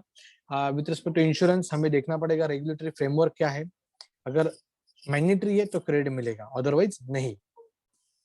राजेश सर ठीक है? Yes, sir. Okay. Now I was discussing on the membership of a club. तो जैसे मान लो पूना क्लब है, पूना क्लब होता है जो Rajesh? Recreational activity. Rajesh, sir बोलिए। हाँ बोलिए मुंदड़ा सर। स्क्रीन नहीं दिख रहा है, हाँ स्क्रीन नहीं दिख रहा, स्क्रीन नहीं दिख रहा है, स्क्रीन। सर वो मोबाइल से एक्सेस कर रहे हैं, मोबाइल। सर मुंदड़ा सर क्या होगा, लाइट गई मेरे पास 10 मिनट पहले, तो अभी मैं बालकनी में बैठ के कर रहा हूँ। ठीक है कर। यस, तो वो प्रॉब्लम हो गया। No issue sir. So membership of a club, yes, so membership of a club पे हम डिस्कस करते हैं दोस्तों। मैं देखता हूँ बहुत बड़ी बड़ी कंपनियां होती तो वो उनके फॉरेन डायरेक्टर्स होते हैं, तो वो या फिर इंडियन डायरेक्टर भी होते हैं, कभी कभी गोल्फ क्लब की मेंबरशिप ले लेंगे, पूना क्लब की मेंबरशिप लेंगे, महिंद्रा क्लब की मेंबरशिप लेंगे। तो ऐसे क्लब्स की क्रेडिट नहीं मिलेगा, ये अमाउंट भी बड़ी होती है, मैं देखता हूँ कि 50-50 20-20 लाख का खर्चा होता है, तो इसका क्रेडिट नहीं मिलेगा। Now coming to very important part of works contract.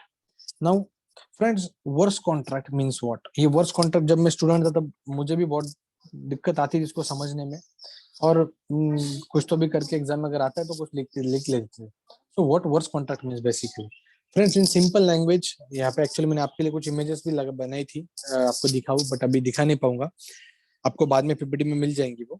तो वर्क्स कॉन्ट्रैक्ट मतलब दोस्तों ऐसा खर्चा जहाँ पे गुड्स भी और सर्विस भी है, और वो इमूवेबल प्रॉपर्टी रिलेटेड है, मतलब बिल्डिंग बना रहे हैं, खर्चा कर रहे हैं, बिल्डिंग का रिनोवेशन कर रहे हैं, रिपेयर कर रहे हैं, स्ट्रक्चर बना रहे हैं, तो वहां पे सीमेंट होता है, वहां पे लेबर की भी सर्विस होती है, और वो इमूवेबल प्रॉपर्टी रिलेटेड है।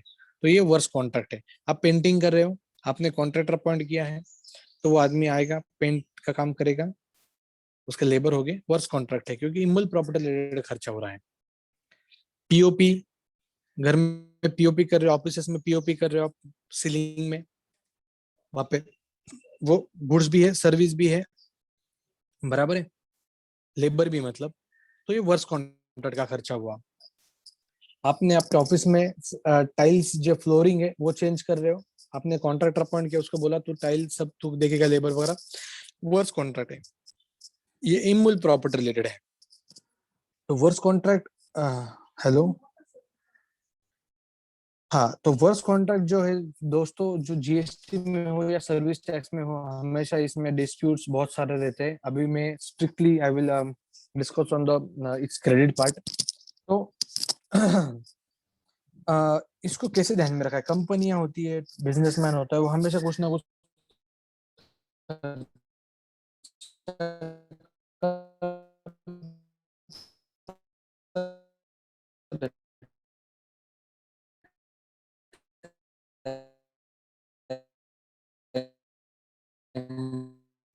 सर आवाज स्वप्निल सर आवाज नहीं आ रहा है आपका। Swapnil sir, hello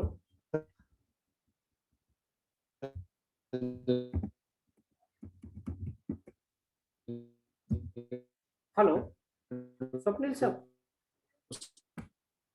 hello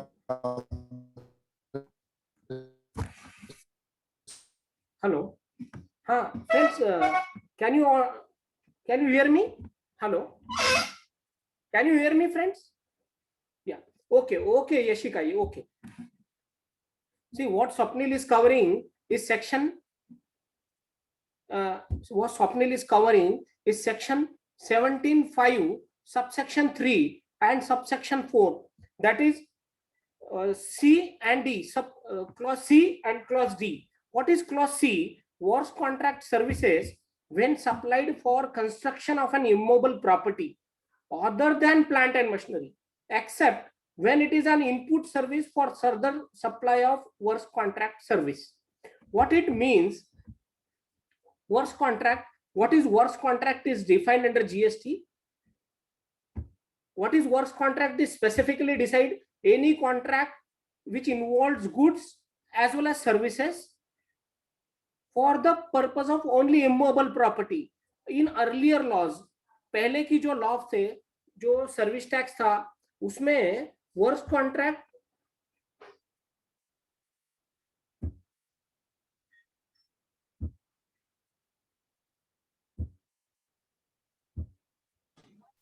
hello हाँ Swapnil sir joint sir hello sir, आ रहा है मेरा आवाज? क्लियर है सर, क्लियर है, ज्वाइन लिए। Okay sir. हाँ yes, sorry friends, No, no ये issue, sir. एक्चुअली मैं ऑफिस Continue, में नहीं, please. वो वर्क फ्रॉम होम है तो No issue, रेंज sir. का Please इशू हो रहा है और सॉरी हमारे हाँ तो मैं दोस्तों, अरे नहीं सर सॉरी, मैं दोस्तों ऐसे हमें काम करते जैसे होता है, लास्ट डे होती है, मोमेंट होता है और रिटर्न जाता नहीं है, तो हमें कुछ ना कुछ जुगाड़ करना पड़ता है। सो मैं अभी बालकनी में आके आराम से एक्सप्लेन कर रहा हूँ आपको। आई होप मेरा ऑडियो आवाज ठीक से आ रही है। हम वर्क्स कॉन्ट्रैक्ट डिस्कस कर रहे थे दोस्तों। तो जो भी खर्चा इमोबल प्रॉपर्टी रिलेटेड हो रहा है उसका क्रेडिट नहीं मिलेगा। सर मेरी आवाज आ रही है ठीक से? इज वेरी क्लियर, मेरी आवाज आ रहा है? Yes yes very clear. तो जो भी इमोबल प्रॉपर्टी रिलेटेड खर्चा होता है उसका क्रेडिट नहीं मिलता है। सिंपल लॉजिक आप हमेशा ध्यान में रखना। तो इसमें क्रेडिट कब मिल सकता है, क्या चांसेस है? Yes there is a chances. Normally जो भी खर्चा कैपिटलाइज हो रहा है उसका क्रेडिट नहीं मिलता है। To the extent of capitalization law में लिखा हुआ है, to the extent of capitalization आपको क्रेडिट नहीं मिलेगा। तो छोटा मोटा खर्चा है, रिपेयर्स मेंटेनेंस हो रहे हैं, तो अगर हमारे अकाउंटिंग स्टैंडर्ड के हिसाब से, हम जनरल अकाउंटिंग प्रैक्टिसेस के हिसाब से ये खर्चा अगर हम एक्सपेंस आउट कर सकते हैं, अगर आप एक्सपेंस आउट कर सकते हो अकाउंटिंग स्टैंडर्ड के हिसाब से based on the accounting principles, तो उसका क्रेडिट मिल सकता है। आपने छोटा मोटा रिपेयर किया, क्रेडिट मिलेगा अगर वो पीएनएल को चार्ज होने वाला आइटम हो। तो जानबूझ के पीएनएल को मत लगाओ, नहीं तो कल जाके आप बड़ी शेड कंस्ट्रक्ट करोगे और पीएनएल में डाल दोगे और बोलोगे आप क्रेडिट लेते हैं। ऐसा नहीं है, हमें इंटेंशन को भी समझना है। गवर्नमेंट का कहना है कि हम आपको छोटा मोटा जो भी रिपेयर्स मेंटेनेंस का खर्चा है वर्क्स कॉन्ट्रैक्ट रिलेटेड, उसका क्रेडिट देंगे, जो भी पीएनएल को चार्ज होने वाला जैसा हो। तो पेंटिंग का खर्चा नहीं मिलेगा, नई शेड बनाई उसका खर्चा नहीं मिलेगा, फ्लोरिंग का खर्चा नहीं मिलेगा, पीओपी का नहीं मिलेगा क्रेडिट। तो फिर इसमें कैसा मिल सकता है, कैसे हम इसमें वैल्यू एडिशन दे सकते हैं फ्रेंड्स? ये जब ये बड़े खर्चे होते हैं ना, तो इसमें कॉन्ट्रैक्टर को अपॉइंट किया जाता है। उसको बोले थे तेरे को सब कुछ देखना है। जैसे फॉर एग्जांपल एक इलेक्ट्रिकल कॉन्ट्रैक्टर अपॉइंट किया जाएगा, उसको बोलेंगे तुझे कंपनी का पूरा इलेक्ट्रिकल फिटिंग करना है। तो इलेक्ट्रिकल फिटिंग ये जनरली कंसिल्ड होती है, तो इसका क्रेडिट नहीं मिलेगा। बट इसमें हम वैल्यूडेशन ऐसा दे सकते हैं कि उस कॉन्ट्रैक्टर को बोल सकते हैं तू हमें 2 बिल इशू कर, तेरे कॉन्ट्रैक्ट को डिवाइड कर। एक बिल तो ऐसा दे जहाँ पे भी वो आइटम स्ट्रिक्टली मूवेबल हो, जैसे वो निकाल के मैं मूव कर सकता हूँ। एक्सटर्नल लाइट फिटिंग जो ट्यूब्स होते हैं, मैं निकाल के लेके जा सकता हूँ कहीं पे भी, बराबर है, जो it is movable. So fans हो सकता है, जो भी लाइट एक्सटर्नल है जो कंसील्ड नहीं है, तो हम उसका बिल अलग से लेके हम उसका क्रेडिट ले सकते हैं,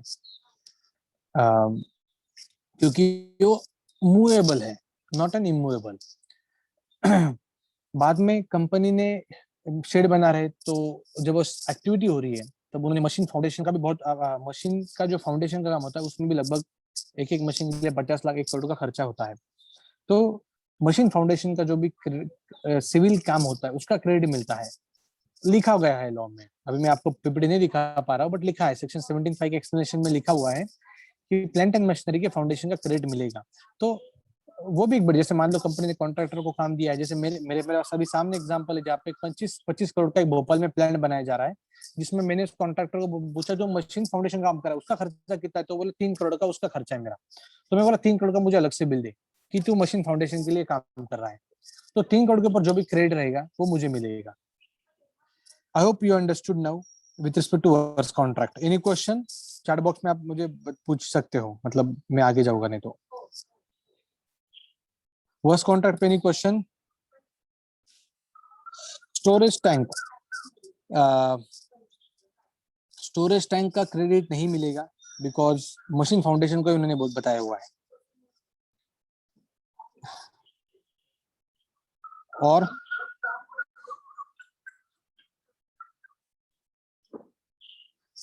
कैसे करेंगे बिल्डिंग और प्लांट एंड बिल्डिंग का कंस्ट्रक्शन और प्लांट मशीन का सिविल कैसे करेंगे? तो फ्रेंड्स ये जो कॉन्ट्रैक्टर होता है वो जब आपको कॉस्टिंग देता है उसको मालूम है उसका कितना खर्चा लगने वाला है। So based on that he can divide that. हम उसमें कोई बीच में इंटरफियर नहीं करेंगे, उसको हम बोलेंगे कि तू ही बता इसमें से कितना होगा। उसको मालूम होता है उसका खर्चा कितना लगने वाला है, जैसे हमें हम जब काम करते हैं हमें मालूम होता है।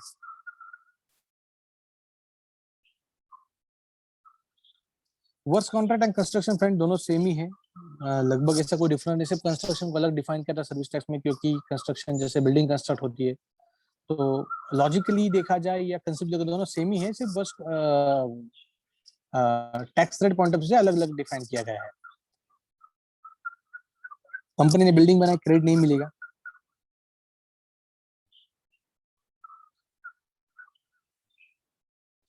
सीमेंट का क्रेडिट नहीं मिलेगा। अभी उमा देखिए, आप उमा शायद क्वेश्चन ऐसे पूछ रही है, सर मैं एक काम करूंगी, मैं सीमेंट अलग से प्रोसेस करूंगी और मैं लेबर अलग से लूंगी, और यहाँ पे तो कुछ वर्क कॉन्ट्रैक्ट नहीं हो रहा है बिकॉज मैं दो अलग अलग लोगों से काम ले रही हूँ, यहाँ पे वर्क कॉन्ट्रैक्ट की सर्विस नहीं हो रही है। तो यहाँ पे फ्रेंड्स गवर्नमेंट को मालूम है, इंडियन लोग बहुत होशियार है, वो ऐसा कर सकते हैं। फादर आई विल, मुझे आज भी याद है जब जीएसटी आया था तो मुझे क्लाइंट ने फोन करके बोला था तो मैं वर्क कॉन्ट्रैक्ट का नहीं मिलता, मैं शेड बना रहा हूँ, एक काम करता हूँ, मैं मटेरियल एक से लेता हूँ, सर्विस दूसरे से लेता हूँ, लेबर दूसरे से लेता हूँ, और फिर मिलेगा क्या? नहीं, उसको भी अलग से डिफाइन किया है कि आप सिर्फ गुड्स और सर्विसेज भी लेते हो जो इमूल प्रॉपर्टी के लिए यूज होने वाले हो, तो उसके रिपेयर्स कंस्ट्रक्शन रिनोवेशन में तो क्रेडिट नहीं मिलेगा। सो इन शॉर्ट हमें ध्यान कैसे रखना है कि क्या ये खर्चा किसका मिलेगा, मतलब रादर आई विल से हम किसका मिलेगा उतना याद रखते हैं, नहीं मिलेगा तो इन simple language in general credit works contract का मतलब जो भी खर्चा बिल्डिंग रिलेटेड हो रहा है उसका किसका भी नहीं मिलेगा। बिल्डिंग इंक्लूड शेड और all fix structure on the earth, तो किसका मिलेगा? एक तो वो छोटा मोटा खर्चा हो जो रिपेयर मेंटेनेंस को जाने वाला हो, जानबूझ के उस खर्चे को पीएनएल में मत लगाओ। There is one advance link जहाँ पे बताया गया है कि ये खर्चा आपने पीएनएल को लगाया जो गलत है, ये कैपिटलाइज खर्चा है, आप हम आपको क्रेडिट नहीं देंगे। दूसरा, ये मशीन फाउंडेशन को लगाओ उसका क्रेडिट मिलेगा। तीसरा, आप ये बोल सकते हो कि आपका जो पीओ है या आपको जो इनवॉइस आ रहा है उसको डिवाइड करो, उसमें जो मूवेबल आइटम है उसको अलग से निकालो, बराबर है। जैसे कंपनी बोलती है कि फर्नीचर करो, एक कॉन्ट्रैक्ट को बोलेंगे कि आप ऑफिस से फर्नीचर, अभी ऑफिस फर्नीचर में 50% 70% एक्टिविटी ऐसी होगी जो वॉल में फिट हो जाएगा, वो फर्नीचर मूवेबल इजीली नहीं होगा, टूट जाएगा, तो उसका क्रेडिट नहीं मिलेगा। बट जो मूवेबल है जैसे चेयर्स है, कॉन्फ्रेंस टेबल है जो मूव हो सकता है, तो उसका क्रेडिट मिलेगा, उसका इनवॉइस अलग से लो। अलग से क्यों बोल रहा हूँ? क्योंकि आपको ऑफिसर को भी एक्सप्लेन करना सिंपल हो जाएगा। So now go to the, हाँ फ्रेंड्स यहाँ पे एक इम्पोर्टेंट में एक डिस्कशन करना चाहूंगा। अभी एक बीच में ये काफी पेनिंग इशू है, बहुत सारी कंपनियां बिल्डिंग कंस्ट्रक्ट करती है और वो ही खुद पे रेंट पे देती है। अब जब मैं बिल्डिंग कंस्ट्रक्ट कर रहा हूँ और रेंट पे दे रहा हूँ तो रेंट के ऊपर मुझे 18% जीएसटी लगाना ही है, बराबर है। मुझे रेंट, मान लो मैंने बिल्डिंग कंस्ट्रक्ट की, राजेश सर ने फॉर एग्जाम्पल, राजेश सर ने building, Rajesh sir wishing to start a new business, so उन्होंने बिल्डिंग बनाई और वो बोले कि अब इसको मैं रेंट पे देता हूँ, तो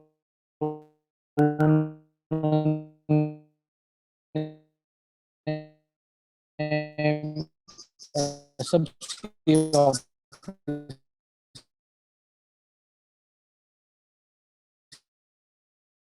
उसको रेंट पे दे दी, 18% जीएसटी में है, तो मैं उनके ऑफिस में लगा दी और मैं जीएसटी को दे रहा हूँ सीमेंट वगैरह, तो उसका क्रेडिट मिलेगा क्या, जो हम अभी डिस्कस करें। बट दोस्तों जैसे मैं आपको शुरुआत में ही सेकंड स्लाइड में बताया था, statement behind the statement object behind the introduction of GST, जो मैंने आपको बताया तो उसमें लिखा था सिंगल ट्रांसफर ऑफ क्रेडिट होना चाहिए। तो एक सफायर रिट्रीट करके ओडिशा हाईकोर्ट का जजमेंट है जहाँ पे उन्होंने बताया है कि रेंटिंग के केस में जब आदमी जीएसटी लगा रहा है और वो बिल्डिंग बना रहा है खास रेंट के देने के लिए, तो जो जीएसटी में जो रेस्ट्रिक्शन है वो गलत है, it is not in line with the way GST is introduced in India. So ये जो restriction है ये काफी harsh है, ये नहीं होना चाहिए, और high court has struck down that condition और वो बोले क्रेडिट मिलेगा। बट ये ओडिशा हाई कोर्ट का जजमेंट है, इसको सुप्रीम कोर्ट में ऑलरेडी चैलेंज किया है, now this matter is pending before supreme court. तो कभी कभी अगर आपको लगता है कि आप रिस्क लेने के लिए रेडी हो और आप लॉजिकली आपको लगता है कि कंडीशन गलत है, तो based on the statement reasons, objection, object behind the introduction of GST या पास्ट लैंडमार्क जजमेंट के बेसिस पे आप झगड़ सकते हो कि ये गलत है। जैसे भारतीय एयरटेल का मैंने आपको एग्जांपल दिया था, 800 करोड़ का क्रेडिट उनको 2 साल बाद भी दिल्ली हाईकोर्ट ने अलाउड किया था। वैसे ही सफायर रिट्रीट के केस में उड़ीसा हाईकोर्ट ने बोला कि आप कंस्ट्रक्शन कर रहे हो और आप रेंट पे दे रहे हो बिल्डिंग, रेंट के ऊपर जीएसटी है, तो अगर गवर्नमेंट रेंट के ऊपर जीएसटी मांग रही है तो जिस ऑब्जेक्ट से जीएसटी को लाया गया है उस ऑब्जेक्ट के हिसाब से उनको कंस्ट्रक्शन का क्रेडिट मिलना चाहिए। नाउ दिस जजमेंट जो सफायर ट्रीटमेंट का केस जो है सुप्रीम कोर्ट में पेंडिंग है। अगर ये फेवर में आता है तो it will be landmark judgement in the GST one of the, और शायद गवर्नमेंट को वापस लॉ अमेंड करना पड़ेगा और एक क्रेडिट अलाउड करना पड़ेगा। नाउ हम आगे जाते हैं। तो दोस्तों इसलिए मैंने शुरुआत में बताया था कि बहुत बार हम लॉ पढ़ते हैं तो लॉ का रीजन भी समझना चाहिए। लॉ के साथ एक तन मन धन से अगर हम पढ़ेंगे तो जीएसटी अच्छे समझ में आएगा। जीएसटी बिल्कुल कॉम्प्लिकेटेड नहीं है समझने के लिए, काम करने के लिए कॉम्प्लिकेटेड हो सकता है बट समझने के लिए इतना नहीं है। नाउ वेरी इंपॉर्टेंट, क्रेडिट नहीं मिलेगा वो अलग पार्ट है। गुड्स राजेश सर मैं कब तक कंटिन्यू कर सकता हूँ और कितने टाइम तक? 10 मिनट और। हेलो, मेरा आवाज आ रहा है ना? सर हो जाएगा, 10 मिनट के अंदर हो जाएगा, ले लीजिए। ठीक है। तो फ्रेंड्स एक क्रेडिट नहीं मिलने वाला और एक चीज है जहाँ पे गुड्स लॉस्ट है, स्टोलन है, डिस्ट्रॉयड है, रिटर्न ऑफ है, गिफ्ट है, फ्री सैंपल है। जहाँ पे भी गुड्स लॉस्ट है, स्टोलन है, डिस्ट्रॉयड है, क्रेडिट नहीं मिलेगा। मान लो फ्लड आया था बीच में केरला में 1 साल पहले और बहुत सारा स्टॉक डिस्ट्रॉय हुआ था। आई रिकलेक्ट उस टाइम पे केरला के कमिश्नर ने उनके सभी ऑफिसर्स को एक लेटर इशू किया था कि इंश्योर करना जहाँ पे भी आप ऑडिट करोगे उसने जहाँ पे फ्लड आया था उस टाइम पे जो उसका स्टॉक डिस्ट्रॉय हुआ है उसका क्रेडिट रिवर्स किया है। बराबर है। गिफ्ट का क्रेडिट नहीं मिलेगा, फ्री सैंपल क्रेडिट नहीं मिलेगा। सैंपल ये काफी नॉर्मल फिनोमेना है हर एक मैन्युफैक्चरिंग कंपनीज में, ट्रेड में, तो सैंपल दिया जाता है। तो अगर सैंपल दिया जा रहा है तो उसका अगर परचेस पे टैक्स भरा है तो उसका नहीं मिलेगा। मैन्युफैक्चर किया तो प्रोपोर्शनेटली टैक्स निकाल के रिवर्स करना पड़ेगा। गिफ्ट दिया गया है, गिफ्ट दिया गया है। दिवाली पे मान लो कंपनी को लगा कि हम ऑडिटर को गिफ्ट देते हैं, तो ऐसा होता नहीं है बट अगर ऐसा होता है तो अच्छी बात है। बट गिफ्ट के ऊपर मान लो कुछ टैक्स पे किया है, जो मान लो कि आईफोन कंपनी को लगा कि हम ऑडिटर को गिफ्ट देते हैं तो आईफोन परचेस कर तो जीएसटी पे किया होगा तो उसका क्रेडिट नहीं मिलेगा। Now friends, here what is the role of chartered accountant? Friends, there is a very thin line between gift and self promotion. कंपनियां जो भी सेल्फ प्रमोशन की एक्टिविटी करती है हम उसको थोड़ा सा डिफरेंशिएट कैसे कर सकते हैं, कैसे हम क्रेडिट को मैक्सिमाइज कर सकते हैं, इसके ऊपर हम सर्विस दे सकते हैं। जैसे फॉर एग्जांपल फार्मास्यूटिकल कंपनियां सेल्फ प्रमोशन की काफी एक्टिविटी करती है। उनके ब्रोशर्स होते हैं, उनके लीफलेट होते हैं प्रोडक्ट की इंफॉर्मेशन के बारे में। जैसे मान लो कैलेंडर देंगे डॉक्टर्स को जिसके ऊपर के प्रोडक्ट की इंफॉर्मेशन हो सकती है, तो क्या इसका क्रेडिट मिलेगा? My question to all of you, pharmaceutical company giving calendars to their doctors and other people medicals, इसमें उनके प्रोडक्ट की इंफॉर्मेशन है, क्या उसका क्रेडिट मिलेगा या नहीं मिलेगा? My question to all of you. Yes, तो क्रेडिट मिलेगा। बट मान लो वो उसके अलावा भी कुछ फार्मास्यूटिकल कंपनी गिफ्ट देती है तो क्रेडिट नहीं मिलेगा। तो इसके नॉर्मली कॉन्ट्रैक्टर होता है, उसको सभी काम दिया जाता है, तो इसमें हम कॉन्ट्रैक्ट डिवाइड कर सकते हैं। ऐसी चीजों का मिलेगा क्योंकि हम झगड़ सकते हैं। It is not a gift, it is not a sample, it is a product information, you can not restrict that credit. So this here we can make the value addition. So goods lost destroyed का credit नहीं मिलता है, gift और sample का भी नहीं मिलेगा। But self promotion है, अगर थिन लाइन है, जैसे मान लो कि गिफ्ट कंपनियां कस्टमर को दे रही है एज अ सेल्फ प्रमोशन, तो क्या क्रेडिट मिलेगा? नहीं मिलेगा क्योंकि वो गिफ्ट हो रहा है। बट सेल्फ प्रमोशन है, अगर आप उसको, ये आपके ऊपर है, वो खर्चे के ऊपर है और आप किस तरह से उसका अकाउंट कर रहे हो। अगर ऑफिसर कभी क्वेश्चन करे आप किस तरह से एक्सप्लेन करते हो तो उसके ऊपर रहेगा ये, क्या एक क्रेडिट मिलेगा या नहीं मिलेगा। सीएसआर, अगेन जो सीएसआर का खर्चा होता है इसके ऊपर भी बहुत सारे अलग अलग व्यूज है, कोई बोलता है मिलेगा, कोई बोलता है नहीं मिलेगा। I will not go into that, it is up to you how you can defend that case. And how much your client is ready to take the risk, because ऐसे चीजों में डिपार्टमेंट अगर बड़ी अमाउंट है तो definitely disallowed करने पे जाएगा. नाउ फ्रेंड्स, एक लास्ट वाला पार्ट में डिस्कस करता हूँ, आईटीसी यूटिलाइजेशन. हमें क्रेडिट यूटिलाइजेशन कैसे करना है. दोस्तों, GST one nation one tax भले ही हो, बट उसमें भी अलग अलग टैक्स है. सीजीएसटी अलग है, एसजीएसटी अलग है, आईजीएसटी अलग है. ऐसा क्यों है? सेंटर स्टेट का जमता नहीं है ठीक से. हम नहीं देखते, हर रोज पॉलिटिक्स में देखते रहते हैं क्या होता है. खेला हुए हमने पिछले 2 महीना यही देखते थे, या तो कोरोना देखते थे. तो ये सेंटर और स्टेट का, हमारा जो इंडिया का जो स्ट्रक्चर है, ये क्वाजी जुडिशियल स्ट्रक्चर है, जहाँ पे स्टेट को भी अथॉरिटी है. And state when they have given their right to collect the taxes, old taxes, जब ये जीएसटी लाने वाले थे तब उन्होंने एक कंडीशन रखी थी कि हमारा टैक्स हमको अलग से चाहिए, इसलिए सीजीएसटी जीएसटी अलग से आया, ड्यूअल सिस्टम ऑफ टैक्सेस. तो यहाँ पे जब हम यूटिलाइज करते हैं क्रेडिट पार्ट, तो नॉर्मली मैं देखता हूँ बहुत सारे लोग जो सिस्टम ड्रिवन जो कैलकुलेशन है उसको एक्सेप्ट करके आगे जाते हैं. इसमें क्लाइंट को सफर भी करना पड़ता है. मैं अभी बताता हूँ क्यों और क्या होता है. यूटिलाइजेशन का मैकेनिज्म कैसा है. पहले अगर हमारा आईजीएसटी है, एक आईजीएसटी का क्रेडिट है, वो मैं पहले थ्योरेटिकली बताता हूँ फिर एक्सप्लेन करता हूँ. मेरे पास आईजीएसटी का क्रेडिट है तो मुझे पहले आईजीएसटी की लायबिलिटी के लिए यूज करना है. अगर लाइबिलिटी का यूज करने के बाद भी बचता है तो मुझे सीजीएसटी जीएसटी को एनी प्रोपोर्शन में यूज करना है. एनी प्रोपोर्शन में यूज कर सकता हूँ मैं. 50-50 कर सकता हूँ, 100-0 कर सकता हूँ, सीजीएसटी 0-100 कर सकता हूँ, मेरे ऊपर है. ये फर्स्ट स्टेप है आईजीएसटी का. आईजीएसटी के साथ उसके बाद आईजीएसटी का क्रेडिट बचता है तो फिर मुझे सीजीएसटी के जीएसटी के साथ यूज करना है. नेक्स्ट, सीजीएसटी का क्रेडिट मुझे पहले सीजीएसटी के साथ ही यूज करना है, रहा तो मुझे आईजीएसटी के साथ यूज करना है. एसजीएसटी का पहले एसजीएसटी के साथ यूज करना है, रहा तो फिर वो मुझे आईजीएसटी के साथ यूज करना है. तो ये समझने में तो इजी है. तो इसमें क्या होता है फ्रेंड्स, मैं बहुत बार देखता हूँ लोग क्या करते हैं, सब प्रोफेशनल्स या students for filing the return, जो पोर्टल कैलकुलेशन दिखाता है वो जाते हैं और एक्सेप्ट कर देते हैं. तो इसमें हमें ध्यान रखना जरूरी है, जब आईजीएसटी का क्रेडिट जो आईजीएसटी लायबिलिटी के साथ जाने पर जो बचता है तो वो इस तरह से यूटिलाइज हो क्योंकि हमारे पास सबका क्रेडिट बैलेंस ठीक हो. अदरवाइज बहुत जो अगर हम देखेंगे रिटर्न में क्रेडिट कितना है तो नॉर्मल ऐसे दिखता है, आईजीएसटी कम है, सीजीएसटी कम है और एचजीएसटी का 2-3 करोड़ का इकट्ठा हुआ है. ऐसा क्यों होता है? यूटिलाइजेशन का ठीक से ध्यान नहीं रखा जाता है और फिर अननेसेसरीली सीजीएसटी का फिर सीजीएसटी को कैश में पेमेंट गवर्नमेंट क्लाइंट को करना पड़ता है. तो आउटफ्लो ज्यादा बढ़ता है. तो इस केस में हमें ध्यान रखना चाहिए कि हम जब सिस्टम ड्रिवन जो यूटिलाइजेशन है उसको ध्यान रखेंगे. आईजीएसटी का क्रेडिट कुछ बचता है तो वो सीजीएसटी एचजीएसटी में इक्वली प्रोपोर्शनली डिवाइड हो जाए. एग्जांपल में दूं, मान लो कि मेरे पास आईजीएसटी का क्रेडिट था 7,000 और लायबिलिटी थी 5,000 आईजीएसटी की. तो मेरे पास 2,000 का आईजीएसटी का क्रेडिट बचा है. तो मैंने इसको कैसे डिस्ट्रीब्यूट करना चाहिए? अगर सिस्टम डायरेक्टली एचजीएसटी साथ यूज करती तो हमें उसको नहीं, वैसे नहीं करना, हमें चेंज करना चाहिए. 1,000 रखना चाहिए. अदरवाइज सीजीएसटी एचजीएसटी का बैलेंस अलग प्रोपोर्शन में दिखेगा, रिफंड को दिक्कत आ सकती है.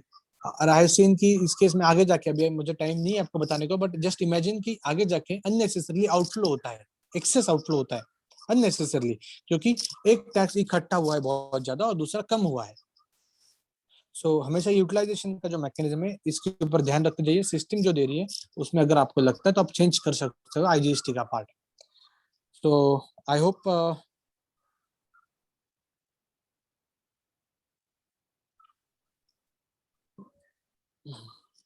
so I think I tried to explain you some questions that gold given to customers as Diwali gift नहीं मिलेगा क्रेडिट, सर ने दे दिया है.